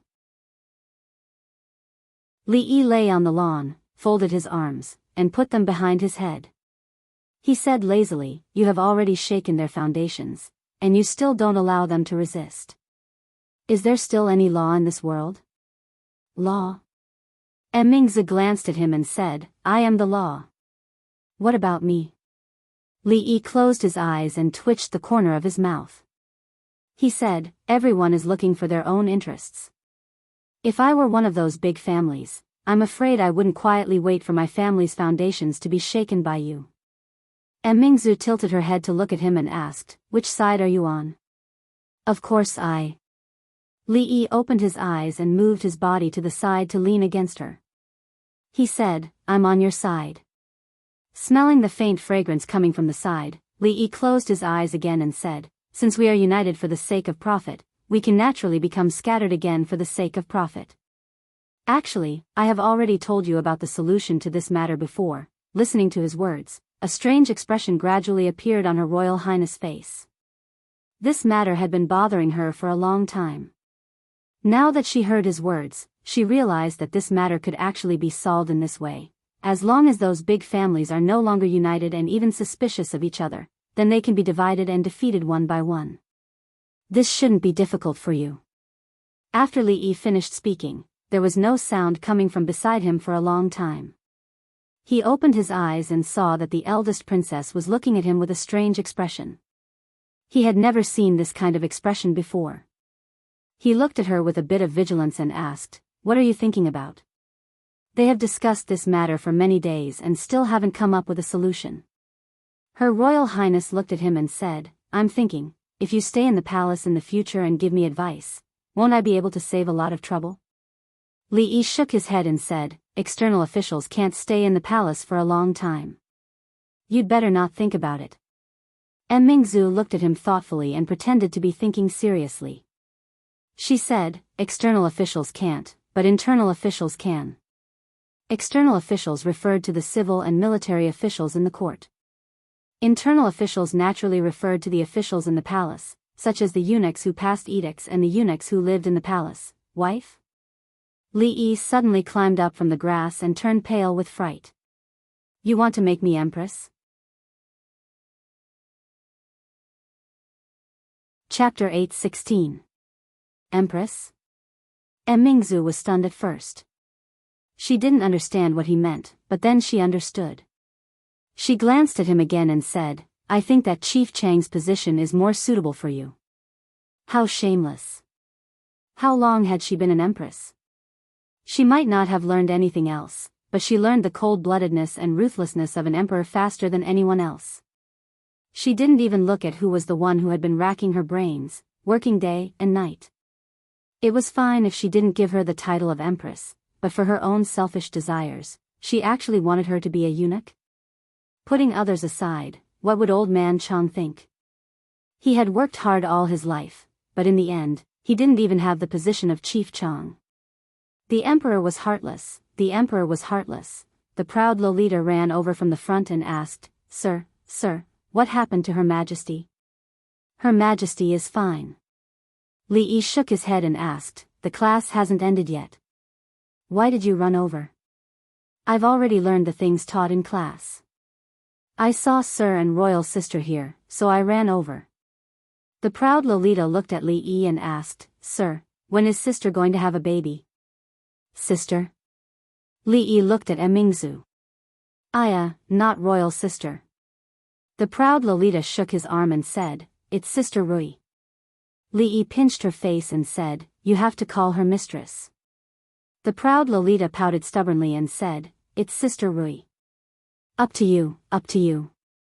Li Yi waved his hand and said, "There's less than 2 months left." "Why are you asking?" "I'm just asking." The proud Lolita raised her head and calculated. Then she said with a smile, "Sir, continue talking to Royal Sister. I'm going to play." They were friends, and he had done so much for her behind her back. In the end, she was not even conferred the title of Empress. What else was there to say? Li Yi sat up on the lawn and said, "Wait a moment, I'm leaving too." Okay. The Tsundere Lolita held Li Yi's hand and asked, "Imperial Father said that we're going to eat barbecue in Furong Garden today. Is that true?" A girl's mind was really hard to guess. A few days ago, she was still wearing a white palace dress, looking delicate and reserved, but today, she had returned to her original self. Li Yi sighed, nodded and said, "Yes, but it will be in the afternoon. Let's go fishing first and roast it later." "I'll go get the fishing rod." The Tsundere Lolita nodded excitedly and quickly ran towards a row of houses in front of the academy. As the most tyrannical princess in the imperial palace, she naturally snatched a room that she fancied. Although she didn't usually live there, it was convenient to use it to store things.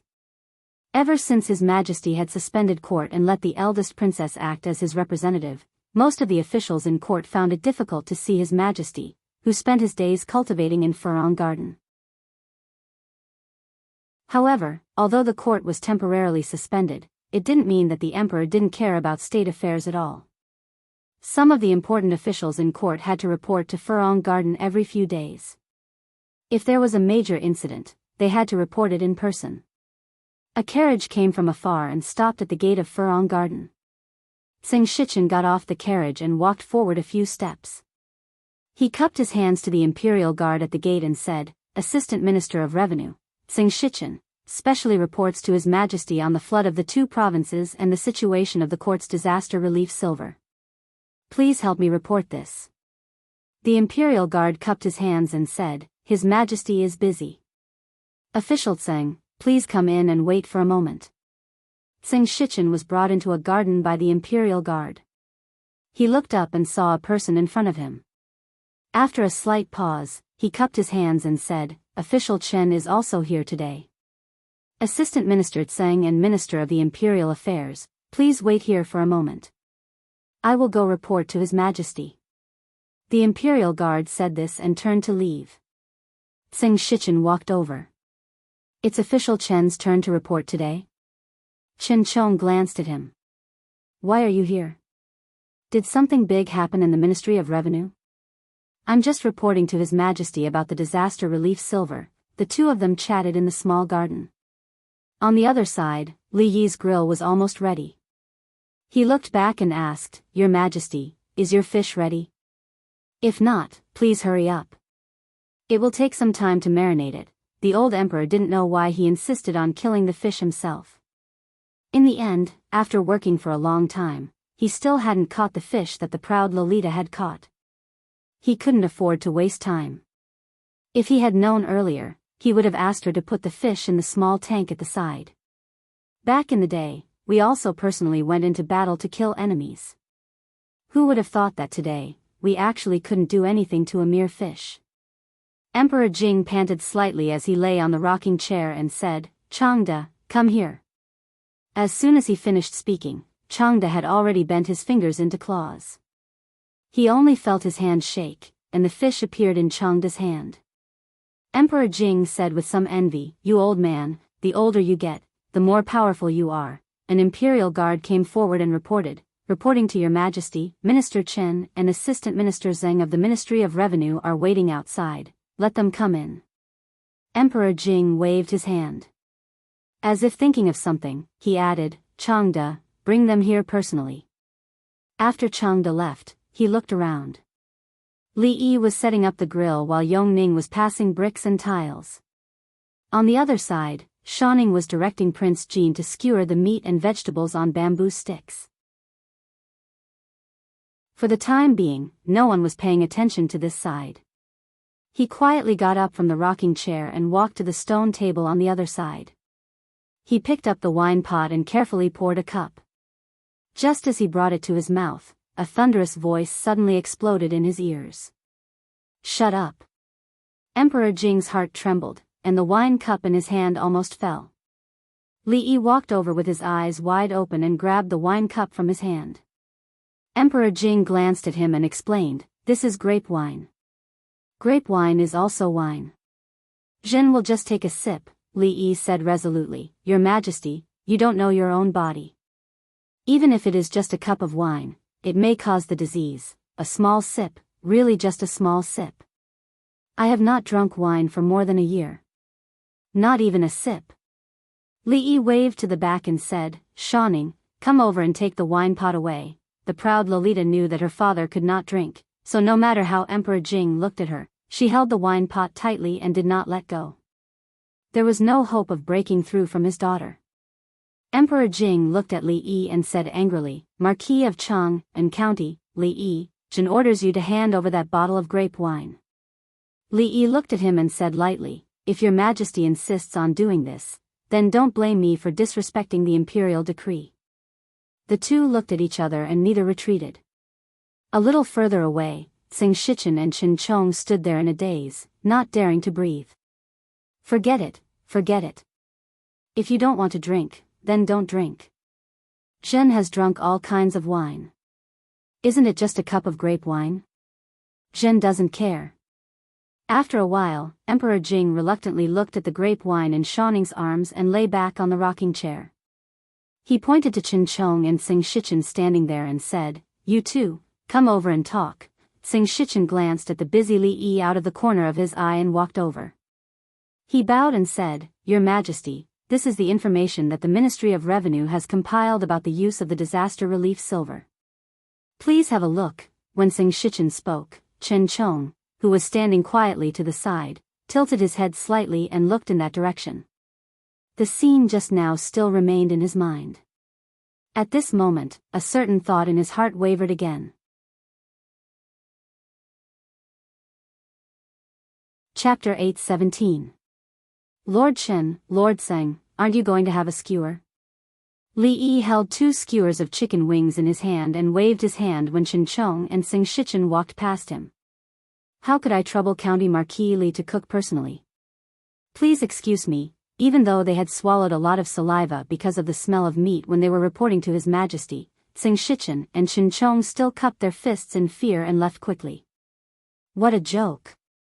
His Majesty had just asked for a skewer of chicken wings and was refused by him.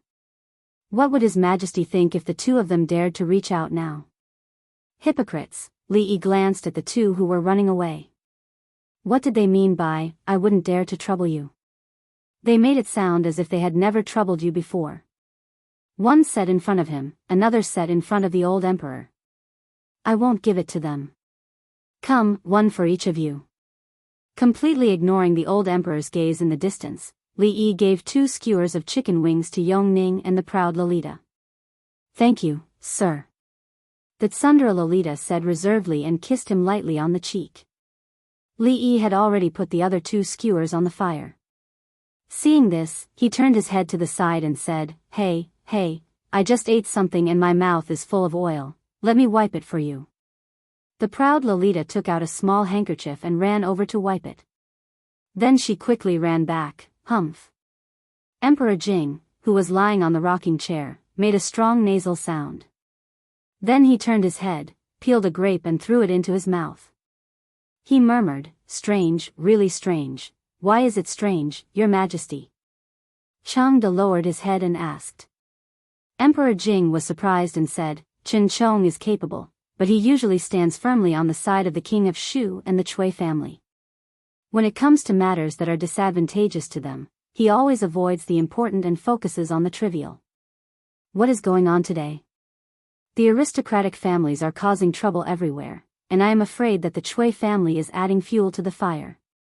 Today, he is unexpectedly so fair and impartial, without the slightest bit of bias. As an important official of the imperial court, it is my duty to uphold justice and not be biased." "Why does Your Majesty say this?" Emperor Jing snorted coldly and said, "I'm afraid that most people in the imperial court do not think as clearly as you." After peeling another grape, he said, "Speaking of which, these aristocratic clans have joined forces to rebel this time. The establishment of the academy has encountered great local obstacles. The capital is too far away, so the government decrees have been weakened. Go and call Li Yi over." Li Yi handed over the responsibility of barbecuing to Li Han. He then washed his hands and walked over. Seeing that Jing Emperor was eating grapes one by one, he nodded and said, "Grape wine and grape, there is only a difference of 1 word, but there is not much difference. Your Majesty should not drink wine, so it is good to eat more grapes." After he finished speaking, he reached out and took the grapes that Jing Di threw over. Needless to say, these tribute grapes were indeed much sweeter than those outside. Emperor Jing looked at him and asked, "The aristocratic families are now united. You want Mingzhu to edit the clan records. According to this method, the status of all the old aristocratic families will be different. Won't it cause a greater backlash?" "I did not say all of them."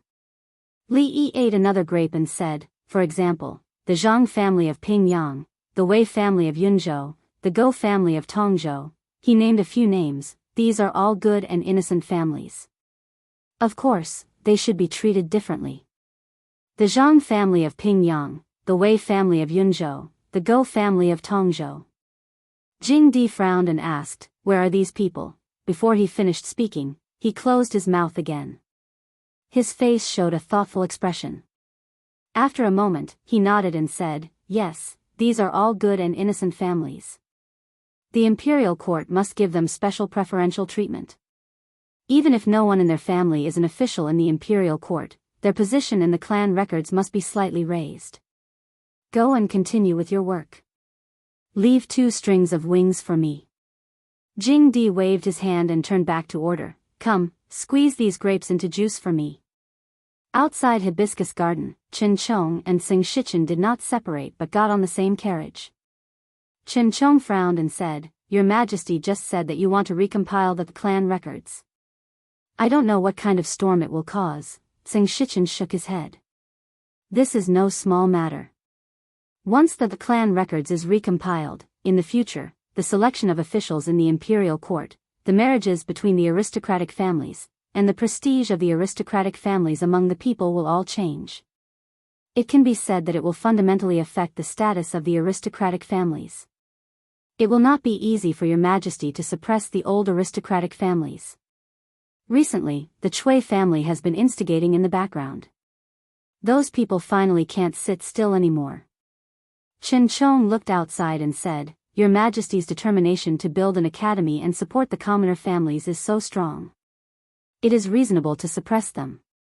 However, in the past few decades, these old aristocratic families have become unprecedentedly united. I'm afraid that His Majesty's move won't go smoothly. Moreover, their reputation among the people is so high that it can't be destroyed by a single clan records. It's still unknown whether or not it will be recognized by the people after it is recompiled."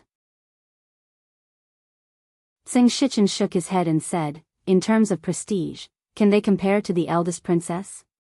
Right now, Her Highness is in charge. If she carries it out, who among the people will object?" Qin Chong was instantly speechless. In the past 2 years, the eldest princess had really done too many great things for the benefit of the country and the people. If not for this, His Majesty would not have abandoned all the princes and made her the acting regent. It was precisely because the decrees she carried out were very close to the people's lives that in terms of prestige and reputation among the people, even His Majesty could not compare to Her Highness. Because of the princess, the people who had changed the plight of their families even saw her as a living bodhisattva and had set up a longevity tablet for her in their homes. Qin Chong suddenly thought of something and asked, "Say, what do you think that Li Yi is thinking?" Xing Shichen looked at him and asked, "What do you mean?" "You saw it just now. His imperial favor is unprecedented. What relationship does he have with His Majesty?" Deep confusion appeared on Qin Chong's face. With his ability and influence, no matter which prince he chooses to support, the chances of the King of Shu ascending to the throne are extremely slim. However, he did not agree to any of the prince's solicitations. Instead, he has always supported Her Highness the eldest princess. Seeing Qin Chong nod, Xing Shichen thought for a moment, then said, "Perhaps he himself has realized that no matter what position he holds in His Majesty's heart, if he participates in the struggle for the throne, he will definitely incur His Majesty's displeasure. Through this method, he is expressing his attitude and stance." Qin Chong frowned. "You mean to say that by not helping either side, he is indirectly expressing to His Majesty that he will not participate in the struggle for the throne? What else?" Xing Shichen looked at him and asked, "Does Lord Qin think that he wants to support an empress?" "This, of course not." Qin Chong shook his head. However, compared to the last time he had answered this question, he hesitated for a moment longer. Absurd. The clan records uses genealogical traditions to determine the ranks of the clans. How can it be so easily changed? Duke Zhang, don't be agitated. A middle-aged man supported the furious elder and said, "The court's actions have disregarded etiquette and subverted tradition. It will definitely not be recognized by the world. Duke Zhang, don't worry." The elder looked at him and said disdainfully, "Of course you don't have to worry. Yurjing clan still has people who are officials in the court. Even if they have really been demoted, it won't be much. My Pingyang Zhang clan has been demoted by 2 whole ranks." Hearing this, the middle-aged man thought for a moment and said no more. This elder of the Pingyang Zhang clan was right. The Zheng clan was not like the Zhang family.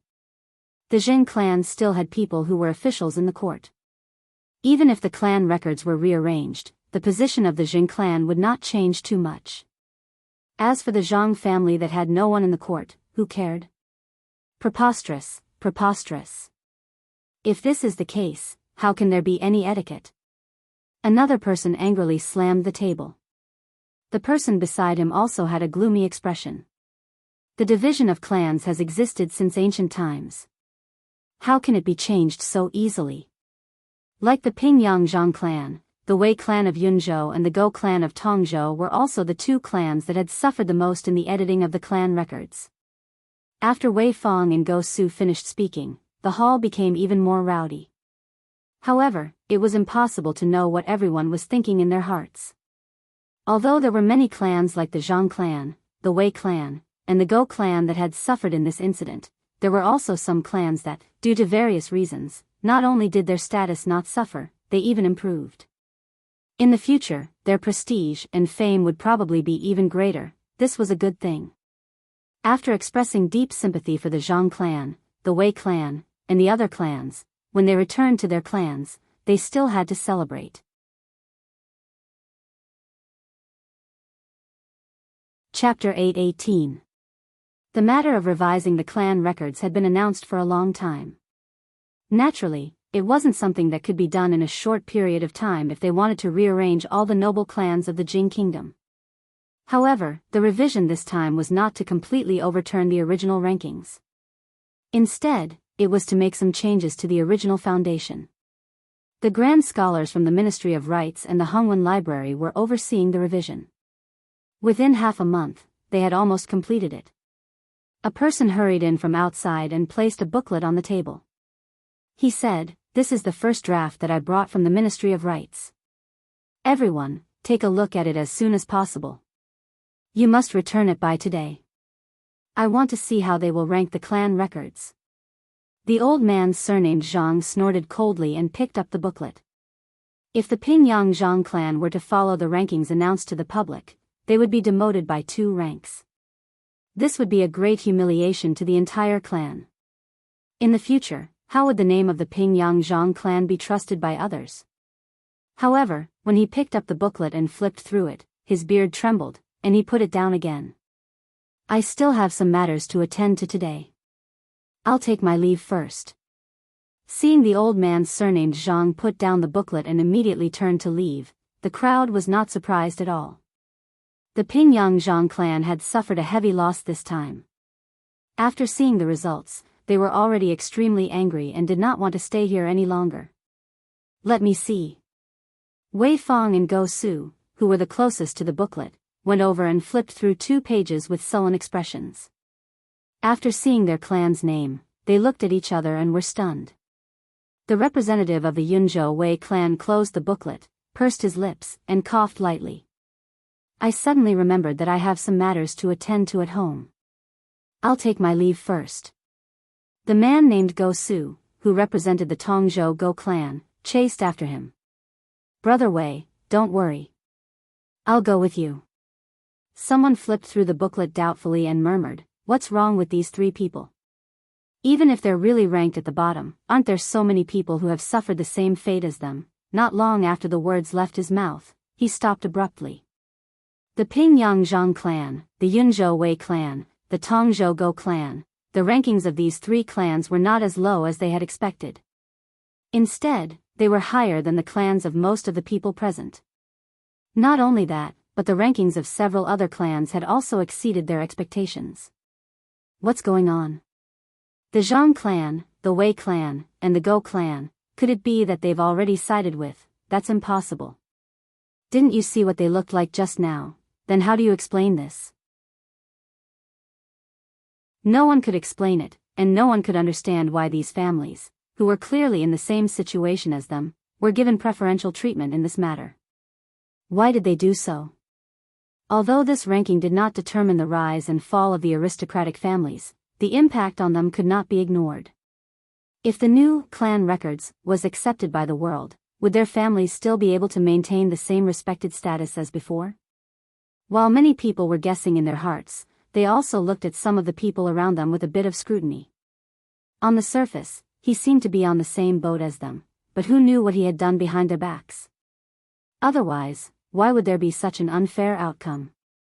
Who knew how many of them were like Madame Zhang, Madame Wei, and Madame Go, doing one thing on the surface and another behind their backs? Someone frowned and said, perhaps the imperial court did this on purpose? On purpose. Someone sneered, why did they choose them? Looking at the expressions of the people around them, they found that it was completely different from when they entered the door. As soon as the old man surnamed Zhang returned home, a man came out to greet him and asked anxiously, Father, how did it go? The old man surnamed Zhang glanced at him and said, what do you mean how? The man said anxiously, the clan records, our Zhang family. The old man surnamed Zhang waved his hand and said, go and make arrangements for the big banquet in the mansion tonight. Ask them all to come back. No one is missing. Ah. The man looked at him with a puzzled expression. Oh yes. The old man surnamed Zhang thought of something and waved his hand and said, the land that the academy uses in Pingyang, donate it all, donate it? The man was shocked and asked, Father, haven't we discussed it with those people? We won't give in on this matter, what do you know? The old man surnamed Zhang glared at him and said, I said I'll donate it. Don't ask anything else. Go and do your work. The old man surnamed Zhang strode away. The young man stood there in a daze for a long time before he turned around and left with a heavy heart.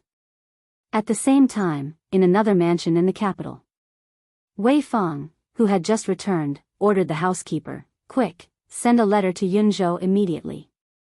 Tell them that the Wei family's ranking in the clan records has risen to the 3rd level.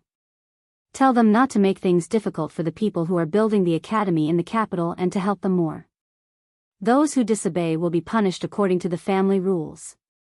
Not far away from the Wei family, the person in charge of the Go family in the capital of Tongzhou was also ordering his subordinates. Don't rest on the way. Go to Tongzhou overnight and tell those rich merchants to donate as much as they can. If anyone disgraces the Go family in Tongzhou, don't blame me for being impolite. Within a day, news of the same content had spread from the capital several times. The Zhang family, the Wei family. These people, what are they doing? The head of the Cui family, Cui Qing's face was gloomy. This matter can only be done if everyone is united. If someone is lax, what others do will be seen by the world. In contrast, won't they be reviled by thousands of people? Cui Qinghe, the second in command of the Cui family, shook his head and said, it's not just a matter of the Zhang family and the Wei family. This time, the revision of the clan records, His Majesty's attitude is completely unpredictable. At this time, the final ranking has not been decided, and the big families are suspicious of each other. Some people have even taken the initiative to express goodwill to the imperial court. This time, it's our negligence. This is the simplest trick to sow discord. I don't believe that they can't see through it. Will it work? The eldest princess looked at Li Yi and asked with a frown. So what if they see through it? So what if they can't see through it? Li Yi took out a small bamboo basket from the kitchen, took out a washed apple, and handed it to Yongning. Shaoning, Xiaohuan, Duanwu, come and eat an apple. Xiaohuan was playing with the 2 girls in the yard. Li Yi waved to them and gave each of them an apple. The apple sent by the Wang family had thin skin and thick flesh. It was sweet and delicious. The taste was very good. He took out the last apple from the basket and took a bite. Only then did he see the eldest princess raise her hand and hand it over. He asked in surprise, do you want it too? No. Mingzi glared at him, slightly angry in her heart. You see, the principle is the same. Xiaohuan and the others can eat the apple, but you can't, so you're unhappy. Because what they can't eat is not only the apple. Li Yi looked at her, divided the apple into 2, and handed her the unbitten half. He said, so, the reason is not important, the process is not important, the result is important. Mingzi took a bite of the apple and thought about it. Li Yi held the half of the apple in his hand and looked at it over and over again. He didn't find the bite mark. He raised his head and said embarrassedly, "Sorry, I gave it to the wrong person, can you?" He found that the half of the apple in her hand already had a bite mark. He waved his hand and said with some disdain, forget it, I don't want it."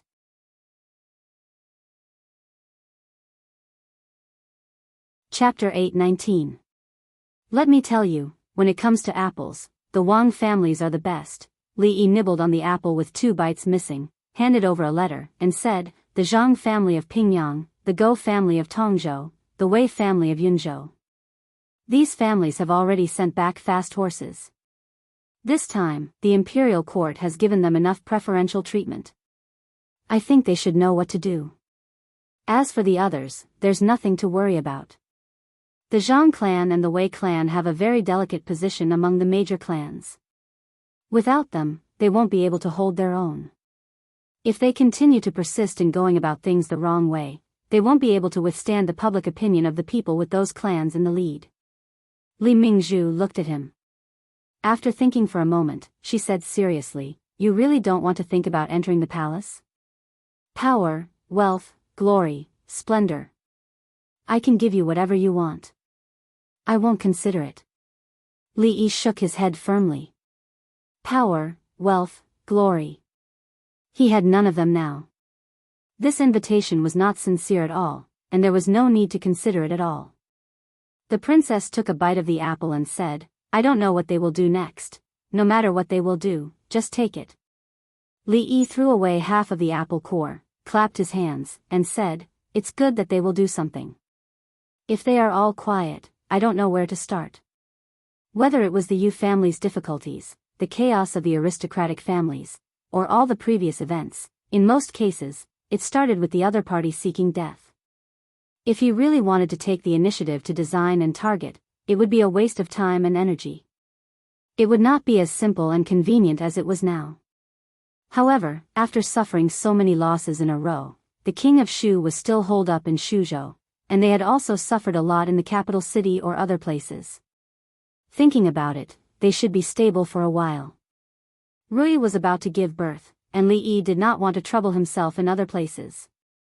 If they could let him spend the new year in peace, should he be more lenient in the coming year? The head of the Cui family, Cui Qingze, put down a letter and said, "There's news from the palace.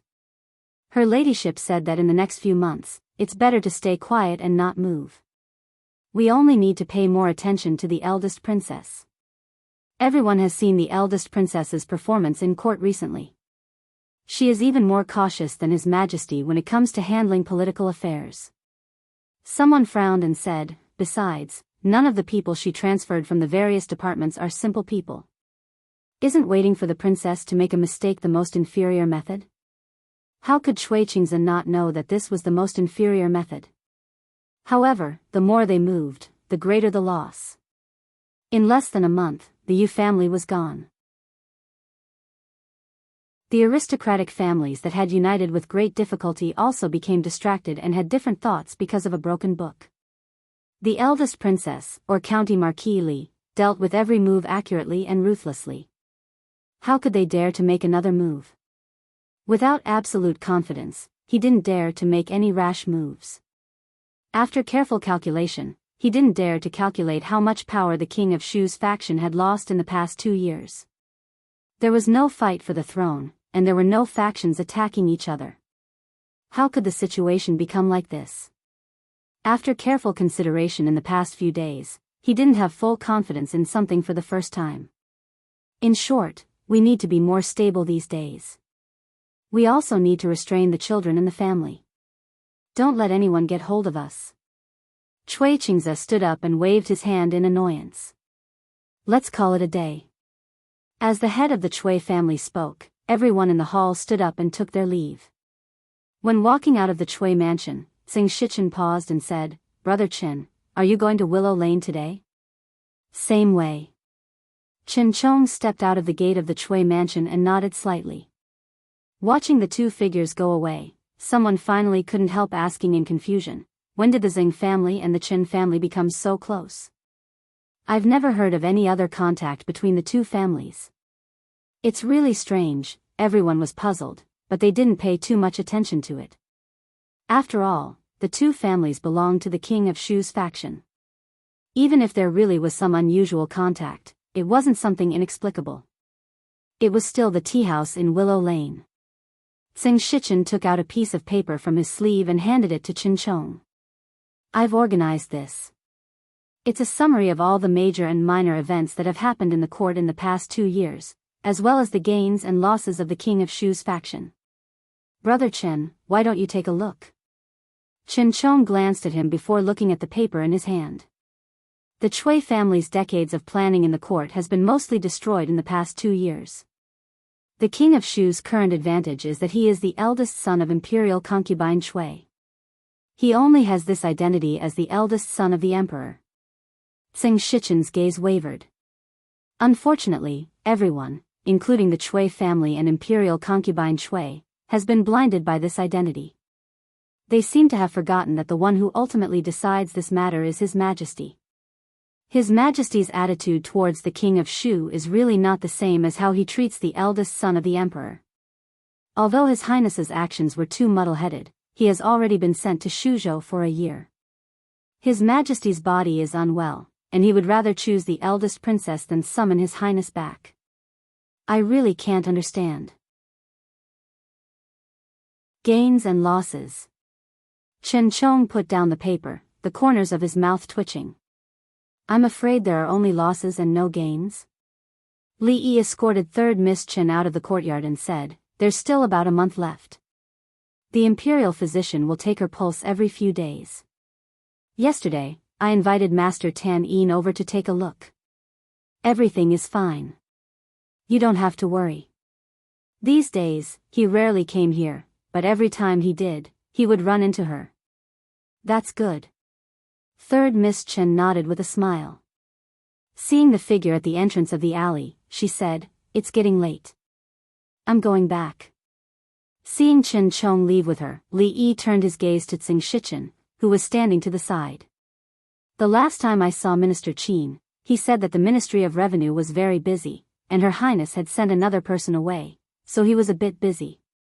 Li Yi looked at him and said doubtfully, Assistant Minister Xing seems to be in such a good mood every day.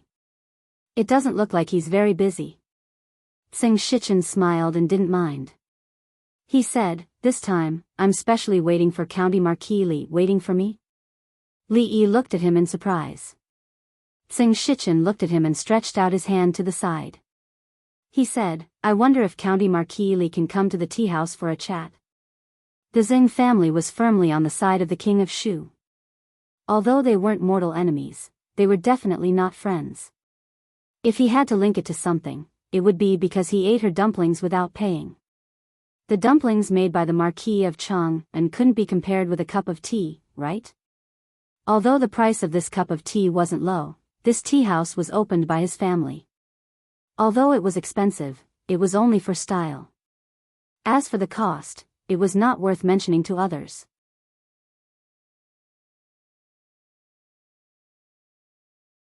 Chapter 820. Does County Marquis Li know what drunk Mo likes to eat the most? After the two of them sat down, Sing Shichen didn't directly say what he wanted to talk to Li Yi, but asked a question without any rhyme or reason.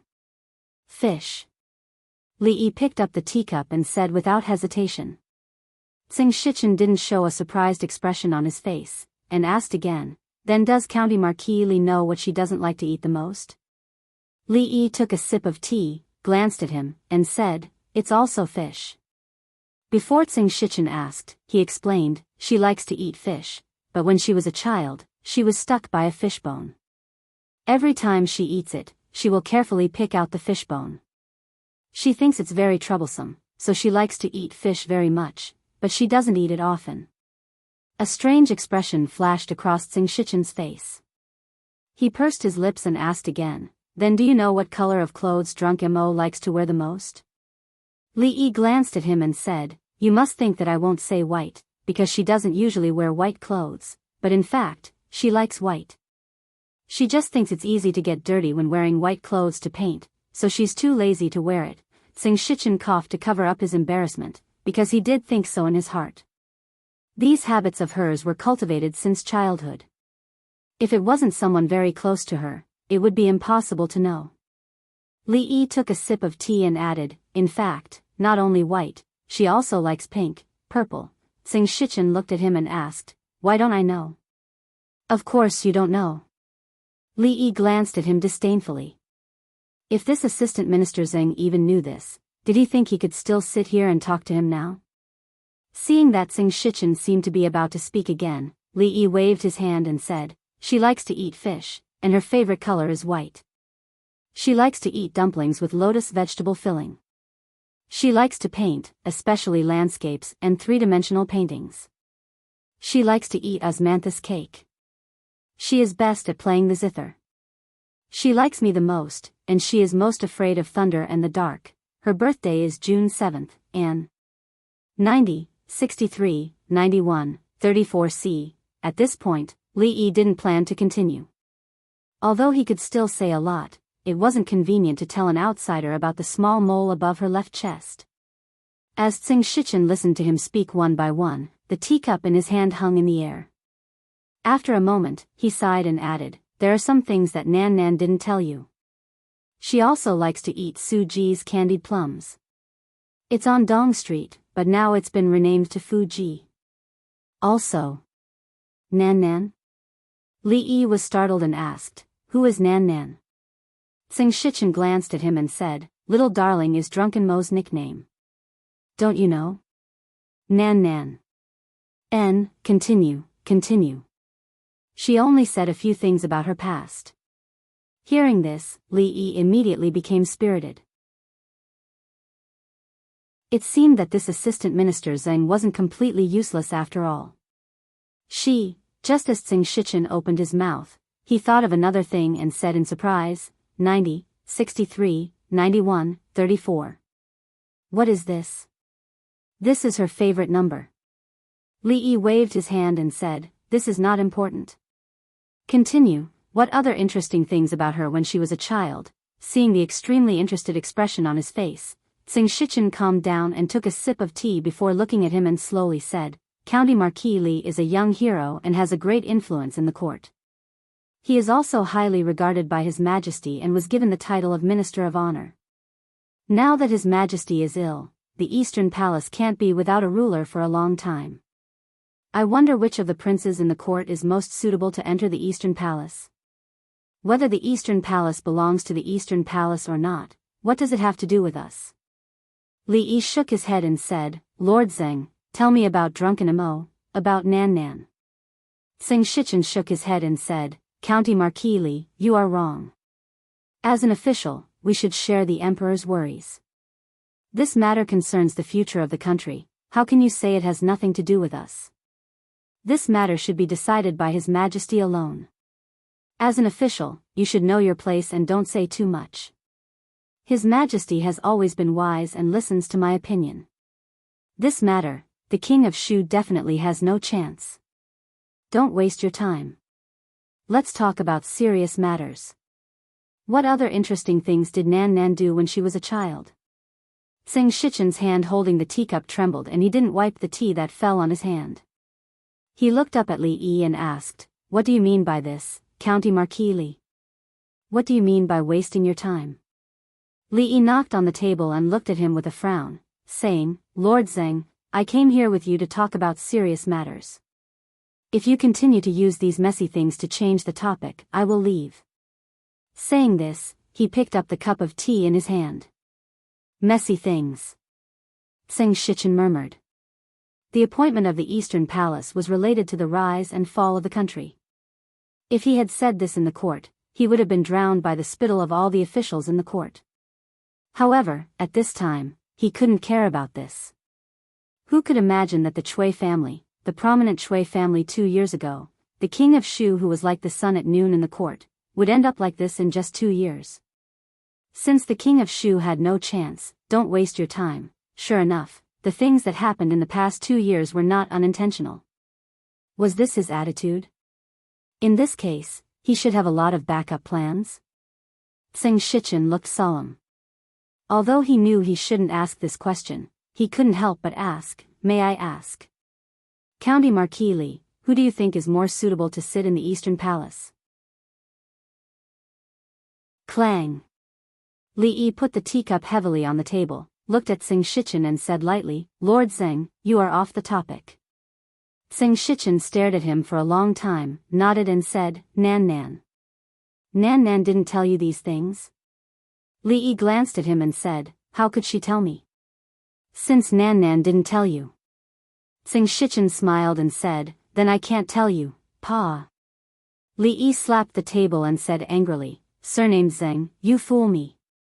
Xing Shichen cupped his hands and said, thank you for doing me a favor today, County Marquis Li. Li Yi narrowed his eyes and looked at him, asking, recently, the Ministry of Revenue should have some old accounts to settle, right? Xing Shichen didn't know why he brought up this matter, nodded and said, this matter is indeed my responsibility. Since it is Assistant Minister Zhang's responsibility, then it is easy. Li Yi nodded and said, this account has been urgently pressed by the Imperial Court. It has already been a few days, but there has been no movement at all. Assistant Minister Zhang still has the free time to drink tea here and slack off. If there is no result before tomorrow, it is not too much to hit you, the person in charge, with dozens of planks, right? Xing Shichen smiled and said, County Marquis Li can manage the academy, but can you manage our Ministry of Revenue? Can't manage? After smiling, Li Yi didn't say anything else and directly turned to leave.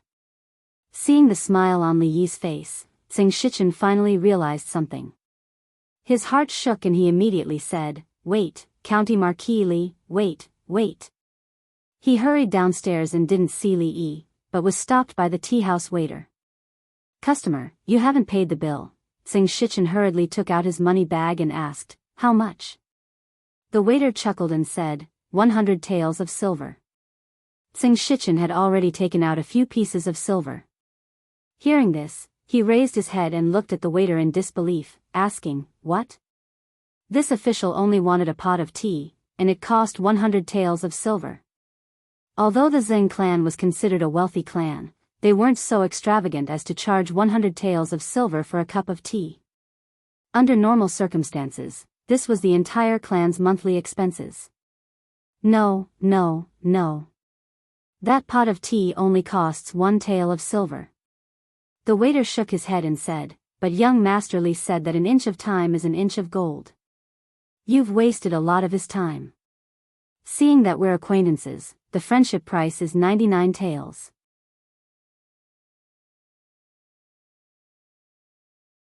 Chapter 8:21. You dare to charge 100 taels of silver for a pot of tea? Did County Marquis Li forget that I am also an assistant minister of the Ministry of Revenue? Of course, he didn't have 100 taels of silver. Xing Shichen threw the money bag to the waiter and hurried out. He looked at the figure in front of him and snorted coldly. Li Yi turned his head and asked, so what if you are an assistant minister of the Ministry of Revenue? Can an assistant minister of the Ministry of Revenue leave early all day, slack off, and drink tea without paying? Xing Shichen looked back and said, if I pursue this matter, this tea house will not be open tomorrow. That's good. I don't need to be merciful. Master Tseng, remember to wear thicker clothes tomorrow. I don't know how your body is. Can you still threaten me like today after being flogged a few hundred times? Li Yi smiled indifferently and turned to walk into the yard. Wait. Xing Shichen's expression changed. He quickly walked up and stood still. After thinking for a moment, he said, I still have a few words to say to Master Li. Li Yi waved his hand. No hurry. I will go in and say a few words. You stay here and don't move. If you have anything to say, wait until I come out. Hey, Li, why are you back again? Xiao Chui squatted in the corridor and rubbed a small dudu in the wooden basin. Seeing Li Yi come in, she hurriedly hid the wooden basin behind her and raised her head to ask. Li Yi glanced around nonchalantly and asked, where is your young lady? Young lady is in the studio. She quickly replied and moved her body to protect the wooden basin behind her. Watching Li Yi walk in, she picked up the wooden basin and ran to the back of the house like a gust of wind. Inside the studio, Xing Zuma was bending over the table to paint. At this time, she was painting a key part. Hearing the noise at the door, she didn't look up and said, "Xiao Chui, you are done washing. Help me massage my waist." Li Yi was a little surprised. Although some things had been said, the current relationship between the two was still very pure. Other than the accidental holding of hands, hugging, kissing, seeing her change her clothes, showering, there didn't seem to be anything else, right? To be honest, they hadn't even held hands under normal circumstances. "What are you waiting for? Hurry up and come over. I've been standing here for so long. I'm so sore." Li Yi nodded in a daze. He slowly walked over, stood behind her, and placed his hands on her waist. She had a strong foundation in dancing since she was young. She would also deliberately do some plastic exercises, so the tightness and delicacy of her slender waist could be felt through her clothes. Li Yi was only absent-minded for a moment before he focused his mind and started massaging. She usually painted standing up. After a long time, parts like her waist and shoulders would be very uncomfortable. After this busy period, he should teach her some basic martial arts. He didn't expect her to become as powerful as Mississippi Lu and the Princess Royal. It would be good enough if she could strengthen her body. "Xiao Chui, you have made great progress these days. Your technique is also different from before. Where did you learn it?" Zheng Zumo finally finished this part. She put down the brush and looked over. "No, it's not 63. Li Yi looked at her and asked, "Did you not eat well recently? How did you lose weight again?" "Ah." Goddess Luo Shui was like a frightened rabbit. Her body trembled, and she immediately jumped away. She said with a red face, "Why is it you?" "Xiao Chui is washing her underwear outside, so I came in by myself." Li Yi explained. He glanced at the painting on the table and said in surprise, "Who is this painting?" "He is so handsome and elegant." Zheng Zumo glanced at him and said angrily, "Bah, shameless. How can you say that about yourself?" Li Yi frowned and said, "But Nan, you didn't handle it well here, where?" Speaking of the painting, she became serious. She walked over again and looked at the painting on the table. However, the next moment, she raised her head and looked at him in disbelief. She asked, What did you just say?" Li Yi pointed to the painting on the table and said, "I said that you didn't handle it well here." She looked at Li Yi in confusion, thinking that she had heard wrong. She lowered her head again and asked, "What's wrong?" Here should be more angular to match the handsome." Li Yi pointed to a certain outline of the person's face in the painting, then shook his head and said, "But this is not a problem with your painting skills. After all, Nan, you are best at landscape painting, you." "How did you know?" Zheng Zumo took a few steps back and looked at him with a blushing face. She had long forgotten about the problem of painting skills. This was her pet name. To be precise, it should be a baby name. As far as she could remember, there were only 2 or 3 people who called her by this name, except for her parents. Li Yi asked in surprise, "What, Nan? Don't say it. What's wrong with Nan? Don't call me that." "Why, Nan. It sounds nice." "Ah, Xiao Chui, come quickly, help me shut his mouth."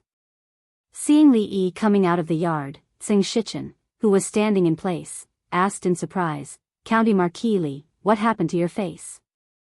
"Nothing. If you have anything to say it now." Xiao Chui, that silly girl, didn't know how to behave properly when she was playing. She made threatening gestures and pushed him down on the bed. The 2 of them were weak, and he couldn't really fight with them. As a result, his face was rubbed red and smeared with a little paint. It took a long time to wash it clean. When Tsing Shichen walked out of the alley side by side with him, he stopped and turned to look at him, asking, "You? How far have you gone?" Li Yi knew what he was asking. He looked at him and didn't speak. "It seems that I asked too much." A hint of understanding appeared on Tsing Shichen's face. After shaking his head, he said solemnly, "Zumo has suffered a lot in the past 10 years. It wasn't easy for her to get to where she is today. Treat her well and don't let her suffer again in the future. I will definitely treat her well and not let her suffer again. There is no need to wait until the future. Li Yi glanced at Xing Shichen and said, on the contrary, Assistant Minister Zheng and your Zheng family, please don't do anything unnecessary. The great change that the Zheng family suffered more than 10 years ago was still a scar in her heart that couldn't be easily opened. Even Li Yi didn't dare to mention those things easily. Although the Zheng family was small, it had a great impact on her. Xing Shichen looked up at him and said, County Marquis Li, don't forget that Zumo's surname is Zheng. She is a member of our Zheng family. I'm afraid it's not appropriate for you to say this. That was in the past. Li Yi looked at him calmly. It won't be in the future, you. Xing Shichen's face showed anger, but Li Yi didn't look at him again and turned to leave. Watching him get on the carriage, Xing Shichen stood there for a long time. At a certain moment, the anger on his face disappeared, and a faint smile gradually crept up. In this way, I can rest assured. He murmured and turned to leave. The smile on his face disappeared, and he seemed to be in deep thought. King of Shu, what a waste of effort. In the carriage, Fang tilted his head and looked at him. Young master, are we going home? Yes. Li Yi thought for a moment and said, let's go to Dong Street first. Go to Dong Street? The sloppy old man opened his eyes and asked, why do we go to Dong Street?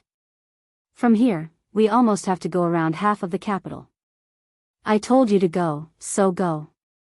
Why do you talk so much nonsense? Fang shook the reins, glanced at him, and said in a bad mood. Coming out of Fuji, Fang's mouth was full, but he didn't forget to praise, young master, the candied fruits of Fuji taste really good.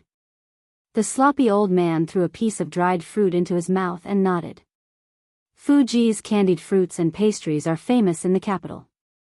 More than 10 years ago, it should be called Suji, Fuji, why don't we call it Su Fuji from now on? Li Yi carried the box full of candied fruits and pastries into the carriage. He turned back and pointed to the shop on the side, and said to Fang, buy it.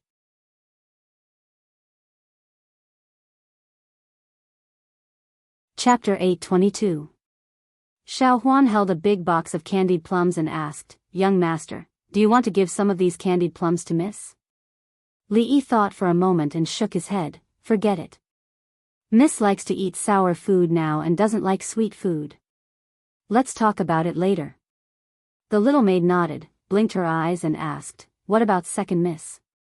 Li Yi waved a paper bag in his hand and said, I'll send it to second Mississippi. You can ask someone to put it in the freezer first. Speaking of which, he had been back for a while, but he didn't see Mississippi Lu practicing outside. She should be in her room. Li Yi carried the paper bag with the candied pastries and walked to the door of her room. The door wasn't closed, so he pushed it open gently. He looked into the room and said, I bought some candied plums on my way back. Do you want to? Mississippi Lu was really in her room, sitting on a small stool. In front of her was a wooden basin with water and Li Yi felt very strange. Could it be that today was really a special day? Was there any ceremony or custom for women to choose to wash their underwear on this day?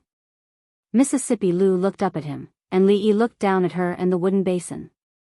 It was pink and embroidered with lotus flowers. If I say that I didn't do it on purpose, would you believe me? Li Yi asked with a sincere face. Mississippi Lu took the pink bellyband out of the wooden basin and hung it in the room. Then she asked, what's the matter? Li Yi raised his hand and gestured to the paper bag in his hand. The candied plums of Fuji are very delicious. Do you want to try it? Put it there. Mississippi Lu said lightly. After glancing at him, she walked over and stared at his neck. Li Yi's heart inexplicably tightened and asked, what are you looking at? Mississippi Lu looked up at him, what do you think? Don't tell me there's another lipstick. Li Yi couldn't see what was on her neck. Even if there was, Fang should have reminded him just now. However, looking at her expression, he still said with some uncertainty, I remember that I washed it many times just now. It should be nothing, don't worry, there are no lipstick marks. Mississippi Lou shook her head and reached out to help him tidy up his collar. Then she looked up and asked, "Why are you washing your neck for no reason?" Li looked around and murmured, "Even if it's for no reason, I still have to pay attention to my hygiene. There's no law in the Jing Kingdom that forbids washing one's neck for no reason. Oh, by the way, your lip gloss looks good today. Where can I buy it?" "Hey, ears, don't twist your ears." Fuji had become Su Fuji. This process was not complicated at all. For the Currently family, anything that could be solved with money would not be complicated at all. Li sat in the yard eating the free candied plums. His ears were still aching, but he always felt that Mississippi Lou had become much gentler recently. Although he was influenced by the company he kept with Rui for a long time, it was normal for the female Tyrannosaurus to become a little sheep. However, the effects of the influence of the past 10 years were not reflected in just a few months. Compared to drawing out her sword at the slightest disagreement, twisting ears was already considered very gentle. As for the sudden gentleness of Mississippi Lou, he actually felt a little uncomfortable in his heart. Then, he felt that it was a little cheap.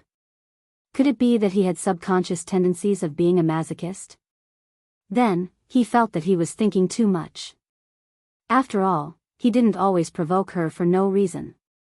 Looking at Mississippi Lou, who was practicing swordsmanship at the side, he considered a certain question for a long time. Finally, he couldn't help but ask, "Rui, do you think that sky blue suits you better than pink?" Li rubbed his ears again. It turned out that Mississippi Lou might not like sky blue. Although Li felt that the new sky blue dress from clothing shop was good, it had been more than a month since he gave it to her, and he had never seen her wear it. The 4 female doctors are all carefully selected, and they are also the most outstanding among all the female doctors. They have a clean background, and each of them has the experience of delivering more than 100 babies, so there won't be any problem in dealing with emergencies, Emingzu said, then looked at him and said, "If you have any other requests, just tell me." Li shook his head and said, "You know Rui. Her body isn't weak, so there shouldn't be any problems. Instead, you should pay more attention to Shizify." Rui and Shizify's birth date was very close, so it was still unknown who gave birth. Li Xian wasn't too worried. He said, "The imperial physician and great master Tan Yin have been invited to the palace by her ladyship. They take Qin, Er's pulse several times a day, so there shouldn't be any problems." Finishing, he looked at Emingzu and asked, Don't you feel the slightest discomfort in your heart?" "Why would I feel discomfort?" Emingzu looked at him and asked in confusion. Li Xian opened his mouth, then waved his hand after a moment. He said, "Forget it, I spoke too much." Li tilted his head and looked at Emingzu. He asked, "How are the matters in court recently?" Rui was doing well and there was nothing for him to worry about. Although there was still some time before she was due to give birth, the family had already made all the necessary preparations. Even the confinement room had been built and all the necessary facilities were available. In the dead of winter, the temperature outside would probably only be slightly above 0 degrees. There was a hot water circulation pipe in the room that had been tested many times and was able to control the room temperature at a suitable temperature. Of course, after Li Xian had seen all the facilities in the house once, he had copied them all. Emingzu nodded and said, "In 2 months, it will be the New Year's Day. The court has been peaceful and there hasn't been anything else." There wasn't anything else to this. Only the two of them understood the deeper meaning behind it. Li was a little confused. Although he had only revealed a sentence to Tsing Shichen last time, he had already made his meaning very clear. At this point, there was indeed no need to hide some things. Although this would lead to a greater counterattack from King of Shu's faction, their counterattack had never been small. However, he didn't care. Only when they made a move could he think of countermeasures and eliminate the remaining forces of King of Shu's faction bit by bit. However, it had been nearly 2 months since he last saw Tsing Shichen, and there was no movement from the King of Shu at all. This didn't make sense. Was it because the King of Shu was waiting for his skills to cool down and make a big wave of trouble, or because Tsing Shichen didn't tell them about it at all? The latter was unlikely. After all, the Xing family had been tied to the king of Shu for so many years. If the king of Shu succeeded, he would be a subordinate of the emperor and have a bright future. He wouldn't betray the king at this time, would he? Whether Xing Shichen had told him or not, there was no way to confirm. 2 months ago, he had been sent by the princess to another province on a business trip as punishment for slacking off and leaving work early. Recently, he had almost run through the provinces adjacent to Jingdo, and it would probably be a few days before he returned. The end of autumn and the beginning of winter in the 3rd year of Jing, he couldn't be more normal. These days, the country was stable, the foreign enemies were temporarily resting, and there was no turmoil in the court. Especially since the Princess Royal Highness took charge of the government, the people lived in peace and praised the many decrees of the court. As a result, everyone almost forgot that during this period of time, standing at the top of the country was a woman. This peace and tranquility lasted until the 15th of November. Because the night before, the first snow fell in the capital. When many people opened their doors in the morning, they found that there was a vast expanse of whiteness in front of them. And also because the night before, in the marquis mansion of Cheng and County, the young master of the Li family was born.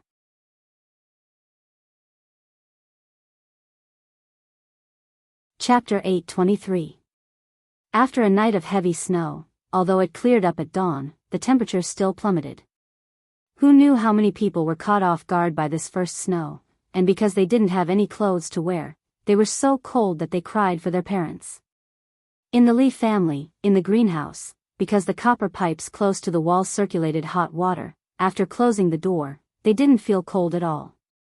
In the past, Xiao Huan would have run to the yard to make a snowman, but today, she just moved a small stool and sat in front of the bed, looking at the little eyes in the swaddling clothes.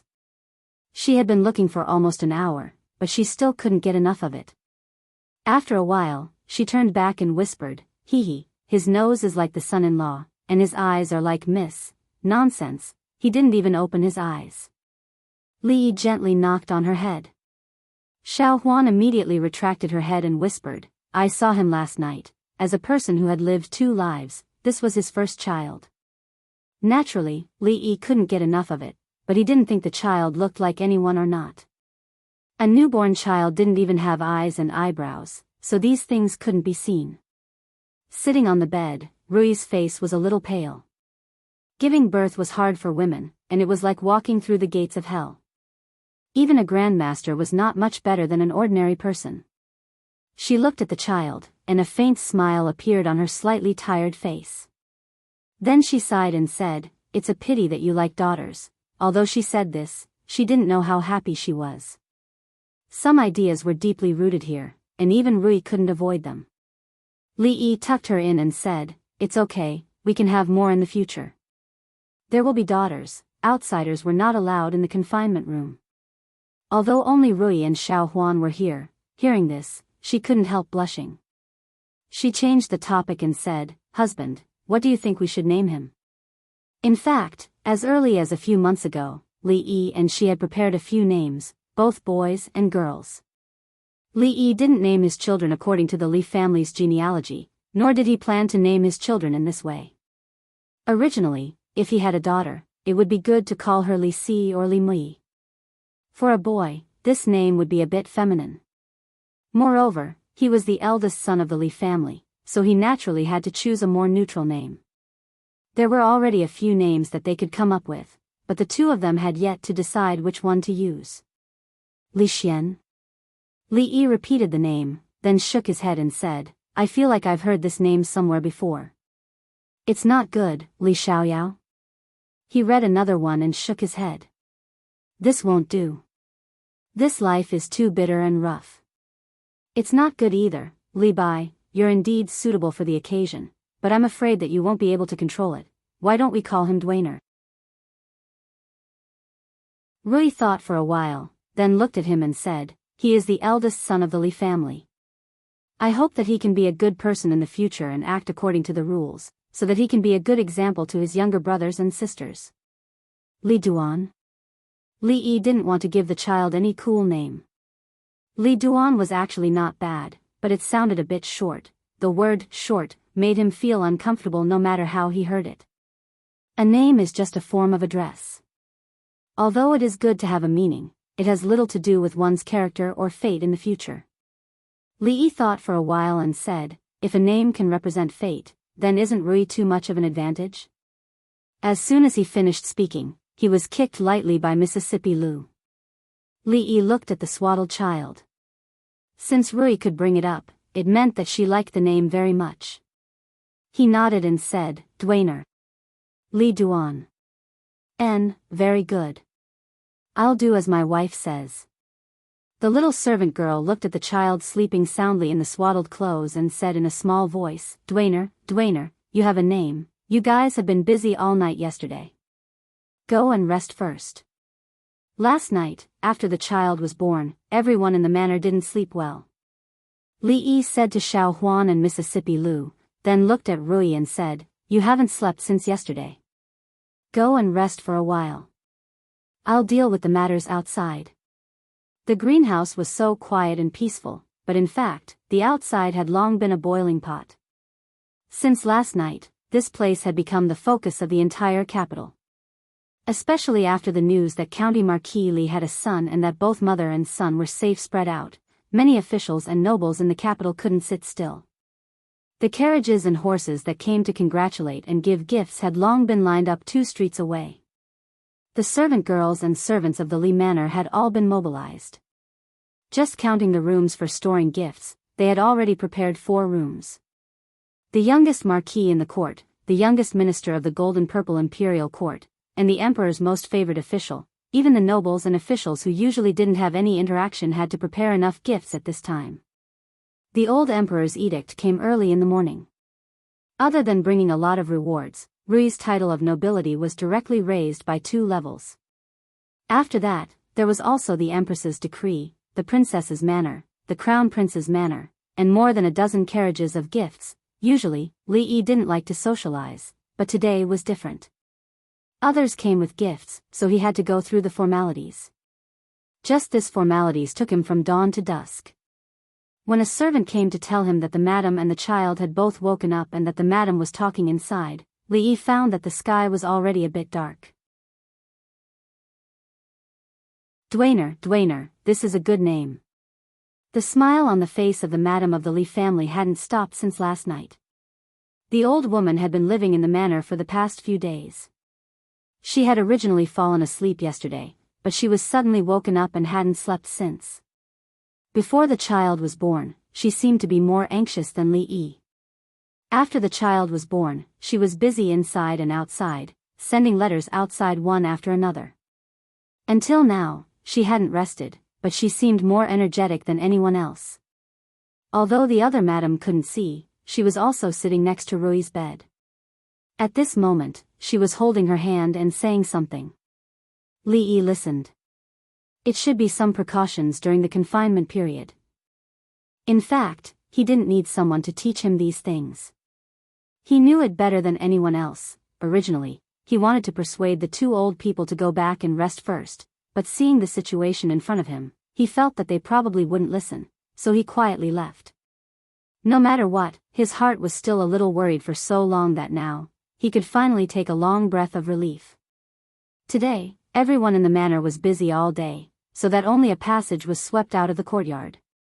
In the courtyard, around the stone table, there was still a layer of not too thin snow. Li Yi cleared a stone stool and sat down. Not long after, there was a crunching sound of stepping on the snow. Li Xian looked tired. He cleared another stone stool, sat next to Li Yi, and asked, "Are you busy enough today? How do you have time to come over?" The reason why Li Yi asked this was because this afternoon, there was news from the palace that Li Xian's heir consort had also given birth. Both the adult and the child were safe, but it was a girl. Li Xian probably didn't have any other thoughts about this, but the heir consort would probably be sad for a while. Li Xian shook his head and said, "Her ladyship said that she needed to rest, so I stayed with her for a while. When she fell asleep, I directly came over." "Congratulations." Li Yi cupped his hands in a salute. Li Xian casually replied, "Congratulations to you too." The heir consort's body was weak, and it would probably affect the child. Li Yi looked at him and asked, "How is the child's health?" Speaking of his daughter, a smile appeared on Li Xian's face. He said, when she was born, she cried loudly and her body was a little weak, but the imperial physician said that she was fine for the first month, and then there were no problems. What about the heir consort? Li Xian shook his head and said, she's fine. Her body is a little weak, and this time, her vitality might have been injured. She needs to rest, but it's not a big deal. However, she has always wanted to have a son. Li Yi could understand the heir consort's thoughts, but this matter couldn't be forced. He stood up and patted Li Xian's shoulder, saying, if there's nothing else, try to persuade her. Actually, it's not bad to have a daughter.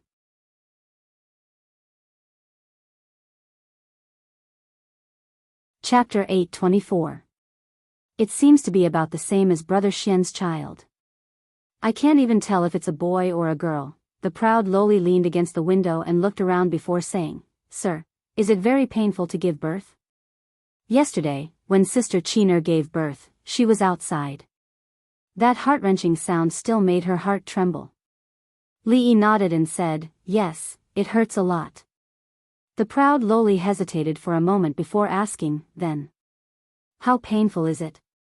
Does it hurt more than the last time I cut my hand while cutting vegetables? Last time when she was making soup for her father, she accidentally hurt her hand. At that time, those palace maids and eunuchs were all scared out of their wits, but she endured it and didn't let her father punish them. However, at that time, she also felt that it was the most painful thing she had ever experienced. Li Yi looked inside the room and saw a large and small figure on the bed. His gaze softened as he nodded and said, it's 100 times, 1,000 times more painful than the pain of cutting your hand, 100 times, 1,000 times? The proud lowly, who had excellent math scores, naturally knew what this meant. Her face turned pale and she ran, shouting as she ran, then I won't give birth, I won't give birth. Li Yi rubbed his hands and covered Yong Ning's ears, which were red from the cold. He carried her into a room, where a few of the Li residence's maids were busy.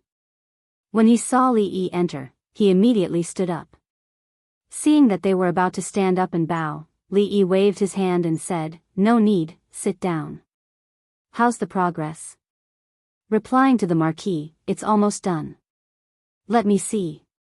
Li Yi took the things they were sewing from one of the maids, nodded, and said, not bad, continue. Although this thing wasn't like Sophie's elastic body that wouldn't leak no matter how hard it was turned, the effect was definitely much better than the one that was commonly used now. It could also be considered an invention that benefited thousands of women. However, he didn't want to be called the father of XXX in the future, so it was better to inspire Li Xian. This could also be considered a new research project for the Academy of Sciences. Husband, what is this for? Rui leaned against the headboard, holding something in her hand. She looked at it over and over, and then asked Li Yi in confusion. This. Li Yi leaned over and whispered a few words in her ear. Ah. Hearing this, Rui immediately threw the things in her hands aside and said with a red face, this, husband, how can you do this by yourself? They didn't do it by hand. They sewed it. Rui was a little anxious. In short, if this gets out, it will be very improper. What will they say about you? Li Yi waved his hand and said, don't tell anyone about this. In short, this is better than the previous one. It's just right for us to use now, but it's not done yet. I'll ask them to hurry up. When he walked out of the door with the semi-finished product, a voice came from beside him.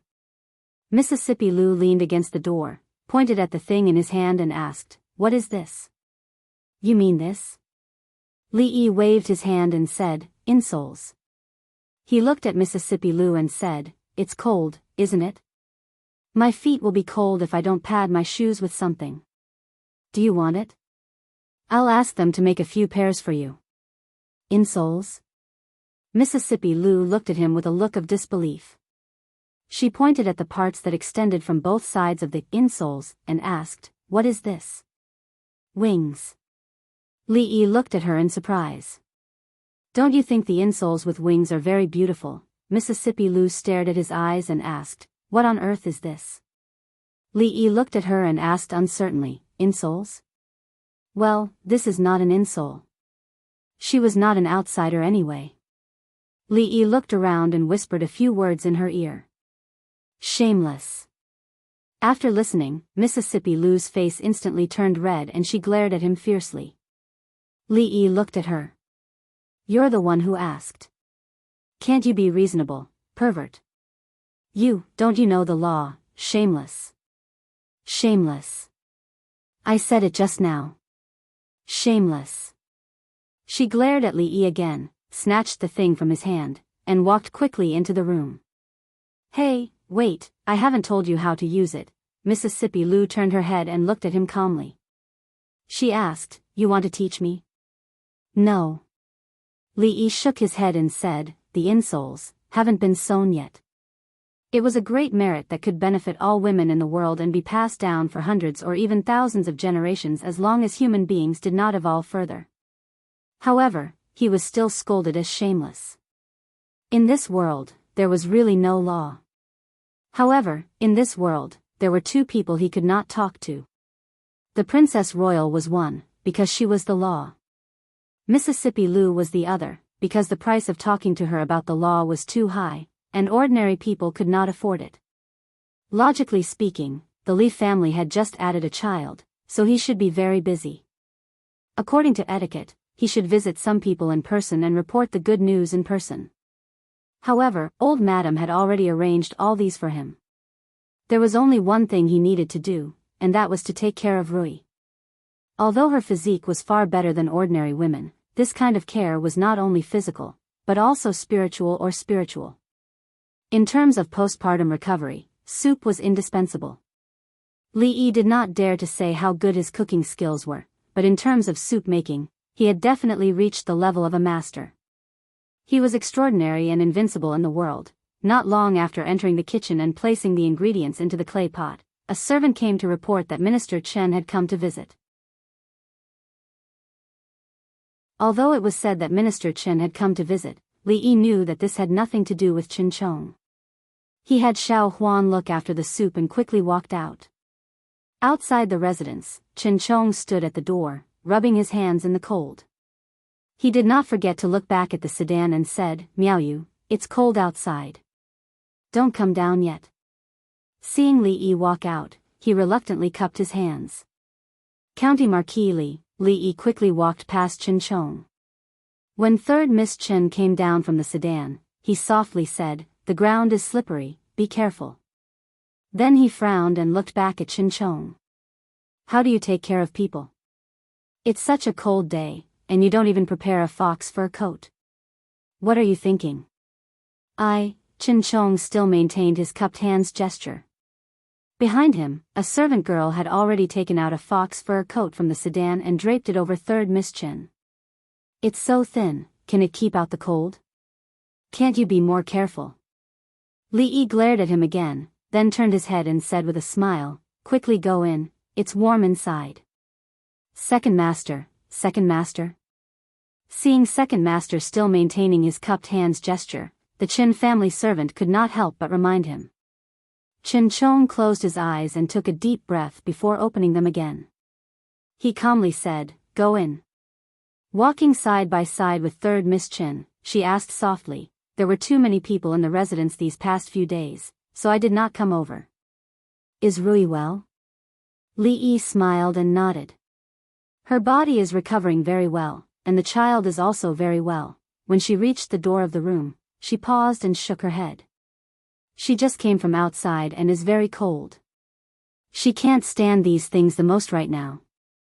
Let's sit in the greenhouse for a while before going over. Li Yi thought for a moment, then nodded and said, the greenhouse is just next door. This way, please. Xiao Huan, bring some tea and pastries over. After staying in the greenhouse for 15 minutes, Li Yi led her over again. After sending her into the room, he placed a hand on Chen Chong's shoulder. What are you going in for? Don't you know any manners? Chen Chong's face twitched. He was about to explode when a petite figure ran over from the other side. Chen Chong froze for a moment, then quickly retracted the anger on his face. He immediately bowed. This lowly official pays his respects to Princess Shawning. The proud Lolita ignored Chen Chong. Holding Li Yi's hand, she blinked pitifully and said, "Sir, can I only have one child in the future?"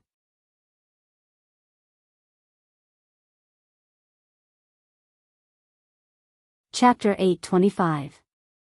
What did the princess just say? After sending the proud Lolita off to play with Duan Wu and Yong Ning, Chen Chong finally couldn't help but turn his head and ask, "How would I know what to give birth to?" Li Yi calmly glanced at him. "How about I call the princess over and you ask her face to face?" Chen Chong naturally didn't dare to ask her face to face. He asked in confusion, "Then what did your highness just say?" "Only one?" Li Yi shook his head and said, "Perhaps she was talking about giving birth to a child?" Chen Chong disdainfully glanced at him. It was one thing to have an ambiguous relationship with the eldest princess, but how old was Princess Shawning? If he remembered correctly, Princess Shawning was only 14 years old. According to the current laws of the Jing Kingdom, she was not yet of age. No matter how much the emperor favored him, could he bear the crime of abducting the little princess? After entering the room and sitting down, Li Yi did not say anything. Although Chen Chong was a person who did not know how to read people, and Li Yi did not like him no matter how he looked at him, it was not a good idea to leave him here alone. When the third young mistress came out later and saw him here, she would not feel good either. Chen Chong knew that Li Yi was very dissatisfied with him, but they were under the eaves.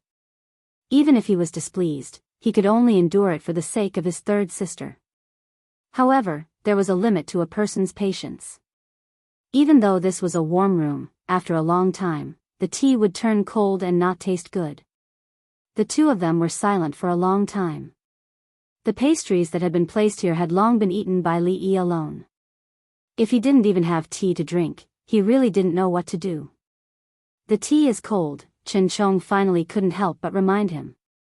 Li Yi glanced at him and said, "Herbal tea can clear away heat and relieve heat. It also has the effect of lowering internal heat. Official Chen seems to have quite a temper, so why don't you drink some more?" Chen Chong took a deep breath and said, "This official has been in a very good mood recently. I don't have any temper. Official Chen even has a pimple on his forehead. This is a sign of excessive internal heat. It's just that I've been sleeping a little late these past 2 days. Not only that, Lord Chen's eyes are bloodshot, and the corners of his mouth are rotting. These are all signs of excessive internal heat. I wonder if Lord Chen has been feeling thirsty and has been suffering from insomnia for the past few days." "Pa!" Chen Chong slammed his palm on the table. His eyes were bloodshot, and his breathing was ragged. He bellowed angrily, "This official said that there's no such thing. All right, if Lord Chen says there isn't, then there isn't." Li Yi nodded and waved to a maid standing at the door. "Go, bring another pot of herbal tea for Lord Chen." This Lord Chen really treated his kindness as ill intent. From his facial features, it was clear that he was suffering from excessive internal heat, but he still refused to admit that herbal tea was good for the body. Although the herbal tea of the Li family was not Jia Duo Bao or Wang Laoji, herbal tea sounded similar to cold tea, and the effect should not be much different, right? No matter what, the Li family was a wealthy family, and anyone who came was a guest. As the head of the clan, was it really necessary for him to be so stingy as to not even offer a cup of hot tea? Li Yi shook his head and said, "Lord Chen is busy with official business and overworked. It's not strange for these symptoms to appear. But although there are many official business, your health is equally important. Lord Chen should pay more attention. Compared to some people, he is indeed much busier." Chen Chong glanced at Li Yi and said, "However, compared to some of his colleagues in court, he is still a little lacking. Assistant Minister Zheng of the Ministry of Revenue has been running around for the court these days, unable to enter his home." "That is what is truly busy," Li Yi nodded and said, "Who would have thought that Assistant Minister Zheng, who is usually lazy and lethargic, would really put his life on the line when it comes to work. He is truly a role model for our generation." His tone changed as he said, "From Lord Chen's words, it seems that you have some complaints about this." I have long heard that Lord Chen and Assistant Minister Zhang are close friends. Could it be that Lord Chen thinks that the court is too harsh on Assistant Minister Zhang? In reality, what he had heard was not close friends. Previously, there had been rumors in court about the love affair between Minister Chen Chong and Assistant Minister Zhang Shichen of the Ministry of Revenue. It was not something that could be described with just close friends. Of course, even if the rumors were true and the two of them were gay, that was their private matter. As outsiders, they had no right to meddle in their affairs. There are no complaints. However, a few days ago, when Assistant Minister Zhang and County Marquis Li were chatting in a tea house, there were rumors that the two of them did not get along. Chen Chong looked at Li Yi and seemed to be thinking of something. He opened his mouth and said, Assistant Minister Zhang works hard without complaint and is a pillar of the country. I hope that County Marquis Li will not be unable to distinguish between public and private affairs. Which rumors are these? Li Yi shook his head and said, why would I purposely make things difficult for an important official over such a small matter? Moreover, these matters are not something that I can casually make decisions on. Li Yi took a sip of tea, but he was truly puzzled. Looking at Chen Chong's appearance, Zhang Shichen clearly did not reveal the conversation between the two of them that day. No wonder the King of Shu's faction had been too quiet these days. It was so quiet that even he was not used to it. He had originally thought that since they were able to endure all this and did not reveal it, it would definitely be a thunderous blow. Now, it seemed that Zhang Shichen had not told them what happened that day at all. Not normal. This was really not normal. While Li Yi was thinking about these things, Chen Chong's gaze was also fixed on his face. That day, he knew that Zhang Shichen and Li Yi had a brief conversation, but Zhang Shichen had always been secretive about what they had talked about and was unwilling to reveal it. This made him even more puzzled. Of course, other than puzzled, there was also a trace of annoyance, or perhaps anger. Between the two of them, there were clearly some things that had been said very openly. At the very least, he, Chen Chong, did not hide too much from Zhang Shichen, but the conversation between him and a third party, Li Yi, had actually been kept from him. Hateful. This was truly hateful. Official Chen, what's wrong? Li Yi looked at Chen Chong, who was suddenly filled with anger and had clearly lost his composure, and asked in confusion. It's nothing. Chen Chong glared at him fiercely and drained the cup of herbal tea in one gulp. Li Yi did not pay too much attention to it. He was just surprised by Zhang Shichen's behavior. To hide such an important matter and not report it, he was clearly an extremely unqualified teammate. Although Assistant Minister Zhang wasn't a good teammate, he was clearly a good opponent. Originally, he had wanted to ask him if the Chui family had made any moves recently. However, Sir Zhang had been working hard for the people these days and hadn't been able to see him for a long time. He didn't know if he could get any useful information from Steward Chen. Li Yi took down the teapot from the stove and poured a cup of hot tea for him.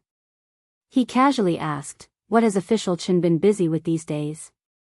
Chen Chong held the teacup to warm his hands and also casually replied, nothing much, just thinking of a way to transfer His Highness, the King of Shu, back from Shuzhou. Capital Magistrate Dong Wenyun will soon be transferred to the Secretariat of Governmental Affairs. This position is extremely important and needs to be fought for. Also, Great Scholar Chu, who is known as the Scholar of the Jing Kingdom, has returned to the capital to give a lecture. The Chu family also needs to contact and recruit him. Li Yi really spat out a mouthful of tea. These two people were extremely important to the King of Shu's faction. Zhang Shichen knew about it but did not report it, and Chen Chong had casually leaked such important information to the enemy. Look, what kind of people the King of Shu and the Chui family had recruited. Under such circumstances, if they were allowed to succeed, where was the justice of the heavens? Where was the justice of the heavens? You're tuning into the Journey of the Soul YouTube channel. Don't forget to subscribe and join us on this journey to catch the most captivating stories.